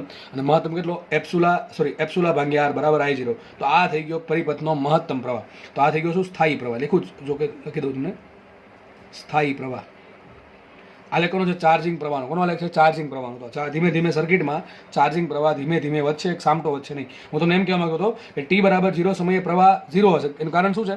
એનું કારણ એ છે કે શરૂઆતમાં આપણે પ્રવાહનો જે વધારો છે એકદમ કેટલો હશે? લગભગ 0 જ હશે ને, સીધી વાત છે. જેવી એવું થોડું જરૂરી છે કે જેવી તમે સ્વિચ બંધ કરી સર્કિટનો પ્રવાહ મેક્સિમમ વહેવા માંડો, ના. એમાં કારણ છે ઇન્ડક્ટર હોવાનું, બરાબર? તો ઇન્ડક્ટરના કારણે પ્રવાહમાં ધીમે ધીમે ધીમે વધારો થશે અને એક સમય પછી પ્રવાહ થઈ જશે અચળ, મતલબ વધશે નહીં, ઘટશે નહીં. ટૂંકમાં આના પછી આલેખ આવો આવશે, સ્ટ્રેટ લાઈન, સીધી આમ સ્ટ્રેટ લાઈન આગળ, બરાબર છે? પ્રવાહ વધારો થશે નહીં અને એ પ્રવાહને કહેવાય સ્થાયી પ્રવાહ અથવા મહત્તમ પ્રવાહ. સૂત્ર શું છે એનું? I0 બરાબર એપ્સુલા ભાગ્યા r. જો લખ્યું છે અહીંયા, જ્યારે હવે સમજો, બહુ મસ્ત વાત છે. માનો કે તમે અહીંયા આ સમય પર આવી ગયા, આપણે આ સમય પર પ્રવાહ કેટલો છે? આ સમય પ્રવાહ છે I0, આ સમય પ્રવાહ કેટલો? I0, આ સમય પ્રવાહ કેટલો? I0. ટૂંકમાં એક વખત પ્રવાહની કિંમત I0 આવી ગઈ પછી પ્રવાહમાં કોઈ વધારો થશે નહીં. હવે સમજો, જ્યારે પરિપથમાં મહત્તમ અચળ સ્થાયી પ્રવાહ વહે ત્યારે પ્રવાહ કેવો થઈ ગયો? ત્યારે લખાશો કે પ્રવાહ અચળ. ત્યારે પ્રવાહ કેવો? પ્રવાહ થઈ જશે અચળ. અને પ્રવાહ જો અચળ હોય તો એનું વિકલન શું થાય? સમય સાપેક્ષ. એનું વિકલન સમય સાપેક્ષ થાય 0, બરાબર ને? બીજા પેજમાં તમને લખીને સમજાવું છું. હું તમને એમ કહેવા માંગુ છું કે ભાઈ અહીંયાથી લઈને આ સમય સુધી પ્રવાહ ધીમે ધીમે વધે છે. હવે પ્રવાહ અચળ નથી, અહીંથી લઈને અહીં સુધી પ્રવાહ અચળ નથી. પ્રવાહ અચળ ન હોય તો એનું વિકલન કંઈક થશે, એનો વિકલનનો આન્સર 0 નહીં આવે, બરાબર છે? પ્રવાહ અચળ ન હોય તો સમય સાપેક્ષ વિકલન એનું 0 નહીં થાય. પણ જેવો પ્રવાહ અચળ થઈ ગયો, જેવું તમે પ્રવાહ I0 મળશે, સોરી આ લીટો દોરતા નહીં, બરાબર? જેવો પ્રવાહ તમને I0 મળશે એટલે પ્રવાહ થઈ ગયો સ્થાયી. સ્થાયી એટલે અચળ. અને એક વખત પ્રવાહ સ્થાયી થઈ ગયો તો પ્રવાહ અચળ હોય તો વિકલન શું આવે? એનું વિકલન સમય સાપેક્ષ 0 આવે. શું આવે? વિકલન 0. તો યાદ કરો, ઇન્ડક્ટરના બે છેડા વચ્ચે વોલ્ટેજ શું હોય? ઇન્ડક્ટરના બે છેડા વચ્ચે વોલ્ટેજ શું આવશે? -L di/dt. શું આવે? -L di/dt. હવે di/dt હવે શું આવશે? હવે આવશે 0. શું થઈ ગયું? 0. મતલબ લખ્યું છે અહીંયા કે ભાઈ જ્યારે પરિપથમાં મહત્તમ સ્થાયી પ્રવાહ મળે ત્યારે di/dt બરાબર 0 આવશે. એટલે પ્રવાહ થઈ ગયો અચળ. એનું કારણ શું છે? પ્રવાહ અચળ હોવાના કારણે વિકલન 0 થશે. અને વિકલન 0 થાય તો ઇન્ડક્ટરના બે છેડા વચ્ચે વોલ્ટેજ કેટલો આવશે? 0 આવશે. આથી ઇન્ડક્ટર શોર્ટ સર્કિટ જેવું કામ કરશે. વિચારો, ઇન્ડક્ટર કંઈક એવું કામ કરે કે પોતે વોલ્ટેજ લેતો નથી. ઇન્ડક્ટર વોલ્ટેજ લેતું નથી, આથી ઇન્ડક્ટર કામ કરશે શોર્ટ સર્કિટ જેવું. યાદ કરો, પહેલા શરૂઆતમાં શું હતું? યાદ કરો, શરૂઆતમાં શું હતું? t બરાબર 0 સમયે આપણે કળ બંધ કરી તો પ્રવાહ કેટલો હતો? 0 હતો. કેટલો પ્રવાહ હતો? 0 હતો. ઇન્ડક્ટર શું હતું? ઇન્ડક્ટર હતું ઓપન સર્કિટ જેવું. કોના જેવું? ઓપન સર્કિટ જેવું કામ કરતું હતું, બરાબર કે નહીં? આપણે t બરાબર ઇન્ફિનિટી સમયની વાત કરીએ, ટૂંકમાં બહુ લાંબા સમય પછી પ્રવાહ હશે કેટલો? I0. કેવો થઈ ગયો? અચળ. તો ઇન્ડક્ટર કોના જેવું કામ કરશે? શોર્ટ સર્કિટ જેવું. કોના જેવું કામ કરશે? શોર્ટ સર્કિટ જેવું કામ કરશે. સમજ પડે કે ન પડે? તો લખ્યું છે અહીંયા કે EL બરાબર 0, આથી ઇન્ડક્ટર શોર્ટ સર્કિટ તરીકે વર્તન કરે છે. તો લખ્યું છે t બરાબર ઇન્ફિનિટીના લાંબા સમય બાદ શું થશે? આથી LR સર્કિટમાં ખૂબ લાંબા સમય બાદ પરિપથનો પ્રવાહ કેટલો હશે? પરિપથનો પ્રવાહ હશે I0 જેટલો. એટલે કેટલો હશે? મહત્તમ હશે. એની વેલ્યુ કેટલી હશે? એપ્સુલા ભાગ્યા r. અને પ્રવાહ મળશે સ્થાયી. સ્થાયી શું કામ? અચળ છે એટલે. હવે આપણે ખબર છે પ્રવાહ સ્થાયી છે, અચળ છે, એટલે એનું વિકલન શું આવશે? એનું વિકલન સમય સાપેક્ષ આવશે 0. આ જે વાત લખી એ જ લખી છે અહીંયા. એનું વિકલન આવશે 0. એટલે ઇન્ડક્ટરના બે છેડા વચ્ચે પીડી કેટલો હશે? 0 હશે. આથી ઇન્ડક્ટર શોર્ટ સર્કિટ તરીકે વર્તન કરે છે. હવે વિચાર કરો, આપણે તો સર્કિટ કેવી થઈ જશે? વિચારો, સર્કિટ થઈ જશે આવી. ક્યાં દોરશું? અહીંયા દોરશું. ચલો, સર્કિટ પહેલા આપણે આવી હતી, બરાબર? આ પ્રમાણે સર્કિટ હતી. ધીમે ધીમે ઇન્ડક્ટરનો પ્રવાહ વધે છે, ઇન્ડક્ટરનું ચાર્જિંગ થયું અને કોઈ સમયે સર્કિટમાં લાંબા સમય બાદ I0 જેટલો પ્રવાહ વહેશે. I0 જેટલો પ્રવાહ વહેવાના કારણે, વિચારો, I0 જેટલો પ્રવાહ વહેવાના કારણે જે અચળ છે એટલે ઇન્ડક્ટરના બે છેડા વચ્ચે વોલ્ટેજ શું હશે? 0. વોલ્ટેજ 0 થઈ ગયું, મતલબ ઇન્ડક્ટર સર્કિટમાં હોવા છતાં પોતે કોઈ વોલ્ટેજ લેતું નથી. તો ઇન્ડક્ટર કામ કરે શોર્ટ સર્કિટનું. કોનું કામ કરે? શોર્ટ સર્કિટનું. તો શોર્ટ સર્કિટને આપણે ખબર છે, આમ સીધી લીટી દોર દેવાની. તો વધશે શું? ખાલી પરિપથમાં અવરોધ જ વધશે. શું છે? પરિપથમાં અવરોધ વધશે. તો એક બેટરી છે ને એક અવરોધ છે. ઇન્ડક્ટર તો છે જ, એ ઇન્ડક્ટર છે પણ પોતે કેવું છે? શોર્ટ સર્કિટ સર્કિટ છે એટલે દોર્યું નથી. તો એક બેટરી છે એપ્સુલાની, અવરોધ છે આર ને પરિપથનો પ્રવાહ છે I0. વિચારો આ તો આપણે સિમ્પલ સર્કિટ થઈ ગઈ. વોલ્ટેજ એપ્સુલા છે, અવરોધ આર છે, તો સૂત્ર શું બનશે? V બરાબર IR પરથી એપ્સુલા બરાબર I0 ઇન્ટુ આર. તો I0 બરાબર શું આવશે? એપ્સુલા IR. આવી ગયું કે ન આવી ગયું? મેં તમને કીધું હું સાબિત કરીશું. સાબિત થઈ ગયું ને? તમને એક વાતમાં કહી દેવું હોય તો થશે આવું કે શરૂઆતમાં t બરાબર 0 સમય હતો, સર્કિટનો પ્રવાહ 0 હતો, ઇન્ડક્ટર કામ કરે ઓપન સર્કિટ જેવું, કોના જેવું કામ કરશે? ઓપન સર્કિટ જેવું, બરાબર છે? એટલે પરિપથમાં પ્રવાહ વહેશે નહીં. આ તમારે યાદ રાખવાનું છે. આનો બહુ યુઝ હશે દાખલા ગણવામાં. પછી બહુ લાંબો સમય થઈ ગયો, કળ બંધ કરીને લાંબો સમય થઈ ગયો, ડેટ મીન્સ કે ઇન્ફિનિટી સમય, ત્યારે સર્કિટનો પ્રવાહ કેટલો હશે? I બરાબર હશે I0. ત્યારે ઇન્ડક્ટર કામ કરે શોર્ટ સર્કિટનું. કોનું કામ કરે? શોર્ટ સર્કિટનું. ત્યારે પરિપથમાં કોણ વધશે? ખાલી પરિપથમાં વધશે ખાલી અવરોધ R. અને ત્યારે એ કેસમાં પ્રવાહ કેટલો હશે? વોલ્ટેજના છેદમાં અવરોધ R જેટલો. કેટલો હશે? વોલ્ટેજના છેદમાં અવરોધ R જેટલો. અને આ બે વચ્ચેના સમયગાળામાં કોઈ પણ સમય પ્રવાહ કેટલો હશે? I બરાબર I0 કૌંસમાં 1 માઇનસ e⁻t/2. આટલો સમય, સોરી આટલો પ્રવાહ હશે કોઈ પણ સમયે, બરાબર છે? જે તમારે સમય મૂકી દેવાનો. અને ટાઉ શું મૂકવાનું? ટાઉ મૂકવાનું L/R, જેનો એકમ સેકન્ડ છે. એનું MLT શું થાય? એનું MLT થાય T1. યાદ રાખજો, તમને આવો પ્રશ્ન પૂછશે કે L ના છેદમાં R નો એકમ શું થાય, અથવા R ના છેદમાં L નો એકમ શું થાય. ઘણી વખત આવા પ્રશ્ન પૂછાતા હોય છે. અથવા તમને એમ કહેશે કે ફ્રીક્વન્સીનો એકમ અને નીચેનામાંથી કઈ રાશિનો એકમ સરખો, તો શું આન્સર આવે? R/L આન્સર આવે, બરાબર? આવો તમને પ્રશ્ન પૂછો તો તમને આવડવો જોઈશે, બરાબર છે? તો આ પ્રમાણે સમીકરણ યાદ રાખવા તમે. તો આ બધી જે કહાની હતી, આ બધી ચાર્જિંગની હતી, બરાબર? આપણે આમાં થોડુંક આગળ વધીએ હવે. તો જે તમને સમજાવ્યું છે એ જે લખ્યું છે કે t બરાબર ઇન્ફિનિટ એટલે કે લાંબા સમય બાદ ચાર્જિંગ પ્રવાહ કેટલો હશે? I બરાબર I0 બરાબર એપ્સુલા/R હશે. ઇન્ડક્ટરને અવરોધ કોઈ પણ સમય સર્કિટ આવી આવશે, બરાબર છે? પણ જેવું આપણે આ સમય મૂકીએ t બરાબર ઇન્ફિનિટી સમય, કયો સમય મૂકીએ? t બરાબર ઇન્ફિનિટી, એટલે પ્રવાહ કેટલો હશે? I0 એટલે કેટલો હશે? અચળ. અચળ હોવાના કારણે ઇન્ડક્ટરના બે છેડા વચ્ચે વોલ્ટેજ 0. ઇન્ડક્ટરના બે છેડા વચ્ચે વોલ્ટેજ 0 થઈ ગયું એટલે ઇન્ડક્ટર થઈ ગયું કેવું? સોરી, ઇન્ડક્ટર થઈ ગયું શોર્ટ સર્કિટ. એટલે સર્કિટ આવી કંઈક બની જશે અને પરિપથનો પ્રવાહ આપણને આ પ્રમાણે મળશે I0 બરાબર એપ્સુલા/R. તો ઇન્ડક્ટરને શોર્ટ સર્કિટ તરીકે, ટૂંકમાં ઇન્ડક્ટર શોર્ટ સર્કિટ તરીકે વર્ષે ક્યારે? ઇન્ફિનિટી સમય. અને શરૂઆતમાં ઓપન સર્કિટ તરીકે. ક્યારે? ઇન્ડક્ટર જ્યારે ચાર્જ થાય ને ત્યારે. હો ભાઈ, આ બધી કહાની ક્યારે છે? ઇન્ડક્ટર ચાર્જ થતું હોય તો. ટૂંકમાં ઇન્ડક્ટરને બેટરી હારે જોડો ને તો આવું થશે. હમણાં આપણે ભણશું ડિસ્ચાર્જ, ત્યારે આખું બધું ઉલટું આવશે, બધું ઉલટું આવશે. તો ઇન્ડક્ટર જ્યારે ચાર્જ થાય છે, તો લખ્યું છે ખાસ શબ્દ બહુ જરૂરી છે, ચાર્જિંગ વખતે. ક્યારે છે? ચાર્જિંગ વખતે. તો ચાર્જિંગ વખતે એટલે કે t બરાબર 0 સમયે પરિપથનો પ્રવાહ હશે 0. પરિપથનો પ્રવાહ 0 હશે. ઇન્ડક્ટર ઓપન સર્કિટ તરીકે કામ કરશે અને ત્યારબાદ પ્રવાહ એક્સપોનેન્શિયલી વધશે. જો ફરીથી લખું છું, જ્યારે ચાર્જિંગ થશે સર્કિટમાં ત્યારે શરૂઆતમાં પરિપથનો પ્રવાહ 0 હશે, ઇન્ડક્ટર ઓપન સર્કિટ તરીકે વધશે. પછી શું થશે? પછી પ્રવાહ એક્સપોનેન્શિયલી, આપણે ખબર છે ને આ પ્રમાણે ગ્રાફ પ્રમાણે વધે છે. પછી ધીમે ધીમે કરતા સમય કયો આવી ગયો? ખૂબ લાંબો સમય આવી ગયો. ખૂબ લાંબા સમય બાદ શું થશે? પરિપથનો પ્રવાહ હશે I બરાબર I0 બરાબર એપ્સુલા/R બરાબર મહત્તમ સ્થાયી પ્રવાહ. પ્રવાહ મહત્તમ છે, સ્થાયી છે, એટલે અચળ છે, એટલે એનું વિકલન આવશે 0. વિકલન 0 આવશે તો ઇન્ડક્ટરના બે છેડા વચ્ચે વોલ્ટેજ હશે 0. અવરોધારના બે છેડા વચ્ચે વોલ્ટેજ કેટલો હશે? મહત્તમ. વિચાર કરો ને, ઇન્ડક્ટર છે એ ક્લોઝ સર્કિટ, સોરી ઇન્ડક્ટર છે ક્યાંક દોરે આકૃતિ અહીંયા કંઈક છે, બરાબર. જો ઇન્ડક્ટર છે એક શોર્ટ સર્કિટનું કામ કર્યું. ટૂંકમાં આ જે એપ્સુલા છે બેટરીનું વોલ્ટેજ, એમાંથી એને કાંઈ લેતું નથી, બધું કોને મળે છે? અવરોધને મળશે. તો એટલું લખ્યું છે અહીંયા કે ઇન્ડક્ટરના બે છેડા વચ્ચે વોલ્ટેજ 0 હશે, પણ અવરોધ આરના બે છેડા વચ્ચે વોલ્ટેજ કેટલું છે? મહત્તમ. કેટલું હશે? બેટરીનું છે એટલું, એટલે કેટલું આવશે? એપ્સુલા/R એટલે કે અવરોધ આરના બે છેડા વચ્ચે વોલ્ટેજ કેટલું હશે? બેટરીનું વોલ્ટેજ એટલું, એટલે કેટલું હશે? I0 ઇન્ટુ R હશે. ઇન્ડક્ટર કામ કરશે શોર્ટ સર્કિટ તરીકે કામ કરશે. તો અહીંયા ખતમ થાય છે કહાની ચાર્જિંગની, બરાબર. એક વસ્તુ બાકી છે કે ભાઈ ઇન્ડક્ટરમાં કોઈ સમયસર ઉર્જા કેટલી સંગ્રહ પામશે. તો તમને ખબર છે કે શરૂઆતમાં t બરાબર 0 સમય લઈએ આપણે, t બરાબર 0 સમયે, t બરાબર 0 સમયે સર્કિટમાં પ્રવાહ કેટલો હશે? 0. આપણે શું સમજીએ હવે? બધું સમજી ગયા છીએ. આપણે સમજવાનું એ છે કે ઇન્ડક્ટરમાં જે ઉર્જા સંગ્રહ પામે છે, ચુંબકીય ઉર્જા, એ કેટલી હશે? તો આપણે ખબર છે કે ઇન્ડક્ટરમાં કોઈ પણ સમયે પ્રવાહ વહેતો હોય તો પ્રવાહ વહેવાના કારણે કેટલી ઉર્જા સંગ્રહ પામે? એ એપ્સુલા બરાબર E બરાબર હાફ L/I². કેટલી પામે? Half L/I². આપણે ખબર છે, આપણે સૂત્ર ખબર છે બધાને અને ભણી ગયા પણ છીએ આપણે. તો આથી પ્રવાહ વહે ત્યારે ઇન્ડક્ટરમાં સંગ્રહિત મહત્તમની પણ ચુંબકીય ઉર્જા લખજો ને, બરાબર છે? તો કેટલી ઉર્જા હશે ઇન્ડક્ટરમાં કોઈ પણ સમયે? Half L/I². તો મારે ઇન્ડક્ટરમાં ઉર્જા શોધવી હોય તો મારે જરૂર પડે પ્રવાહની. આપણને ખબર છે કે t બરાબર 0 સમયે સર્કિટમાં પ્રવાહ 0 છે. સર્કિટમાં પ્રવાહ 0 થાય, 0 મૂકો તો એપ્સુલા E બરાબર 0 આવશે. ટૂંકમાં સીધી વાત છે કે ઇન્ડક્ટરમાં શરૂઆતમાં કોઈ ઉર્જા હશે નહીં. સીધી વાત છે ને, એટલે ચાર્જિંગ કરીએ છીએ. ઇન્ડક્ટરમાં શરૂઆતમાં ઉર્જા નથી, કારણ કે શરૂઆતનો પ્રવાહ નથી, અને શરૂઆતનો પ્રવાહ નથી એટલે ઇન્ડક્ટરમાં શરૂઆતમાં ઉર્જા પણ નથી. તો શરૂઆતમાં ઇન્ડક્ટર પાસે ઉર્જા 0 હશે. ટૂંકમાં ઇન્ડક્ટર અત્યારે કેવું છે? ડિસ્ચાર્જ છે. શરૂઆતમાં ડિસ્ચાર્જ છે, સંપૂર્ણ ડિસ્ચાર્જ.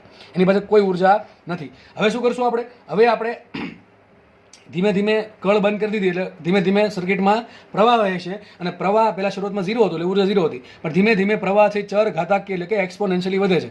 એક્સપોનેન્શિયલી પ્રવાહ વધશે એટલે I² વધશે. I² વધવાના કારણે E પણ વધશે. જો હાફ એ અચળ છે ને L પણ અચળ છે, બરાબર. તો વધુ શું? I². એટલે ઈને લેવા દેવા છે આઈ આર, જેટલો આઈ મોટો એટલી ઉર્જા વધારે. આપણે ખબર છે કે જો તો ખબર શું પડે એનાથી? ખબર એમ પડે કે ટી બરાબર 0 સમયે પ્રવાહ 0 તો શરૂઆતમાં ઉર્જા 0. પણ મારે કોઈ પણ સમયે પ્રવાહ કેટલો છે, કોઈ પણ સમયે પ્રવાહ કેટલો છે આપણે લખ્યું છે, કોઈ પણ સમયે ચાર્જિંગ વખતે ઇન્ડક્ટરમાં ઉર્જા. જો ખાસ શબ્દ યાદ રાખજો, ચાર્જિંગની કહાની છે આ બધી. તો મારે કોઈ પણ સમયે ઇન્ડક્ટરમાં ઉર્જા શોધવી હોય તો કિંમત કોની મૂકવી પડે? પ્રવાહની. આપણને ખબર છે કોઈ પણ સમયે પ્રવાહ કેટલો હોય તો ટી બરાબર ટી સમયે ઇન્ડક્ટરમાં ઉર્જા કેટલો હશે, પ્રવાહ કેટલો હશે? I બરાબર I0 કૌંસમાં 1 minus e race to t by tau. આટલો પ્રવાહ ઇન્ડક્ટરમાં છે, આટલો પ્રવાહ ઇન્ડક્ટરમાં છે, બરાબર. તો મારે જે સમયે ઉર્જા શોધવી હોય એ સમયનો પ્રવાહ શોધી નાખીશ, અહીં કિંમત મૂકીશ સમયની, એટલે મને પ્રવાહ મળી ગયો, અને પ્રવાહનો વર્ગ કરીશ, ગુણ્યા L કરીશ, ભાગ્યા 2 કરીશ, તો મને શું મળશે? ઇન્ડક્ટરમાં સંગ્રહાયેલી ઉર્જા મળશે. એક કામ કરીએ, આપણે આઈની કિંમત એ મૂકી દઈએ. તો આઈની કિંમત શું આવશે? હાફ એલ એમ રાખો. આઈ બરાબર શું આવશે? I0 કૌંસમાં 1 minus e race to t by tau નો સ્ક્વેર, આખાનો સ્ક્વેર છે, તેમાં I0 નો સ્ક્વેર થશે, તો સૂત્ર આવી ગયું E બરાબર હાફ એલ I0 સ્ક્વેર. શું આવી ગયું? હાફ એલ I0 સ્ક્વેર, આખું કાઉન્સ લીધો, 1 minus e race to t by tau નો સ્ક્વેર. શું આવશે? 1 minus e race to t by tau નો સ્ક્વેર. તો આપણને સમીકરણ મળી ગયું કોનું? ઇન્ડક્ટરમાં સંગ્રહ પામતી ઉર્જાનું. તો મારે કોઈ પણ સમય, કોને ક્યારે લાગુ પડે? યાદ રાખજો, ચાર્જિંગ વખતે.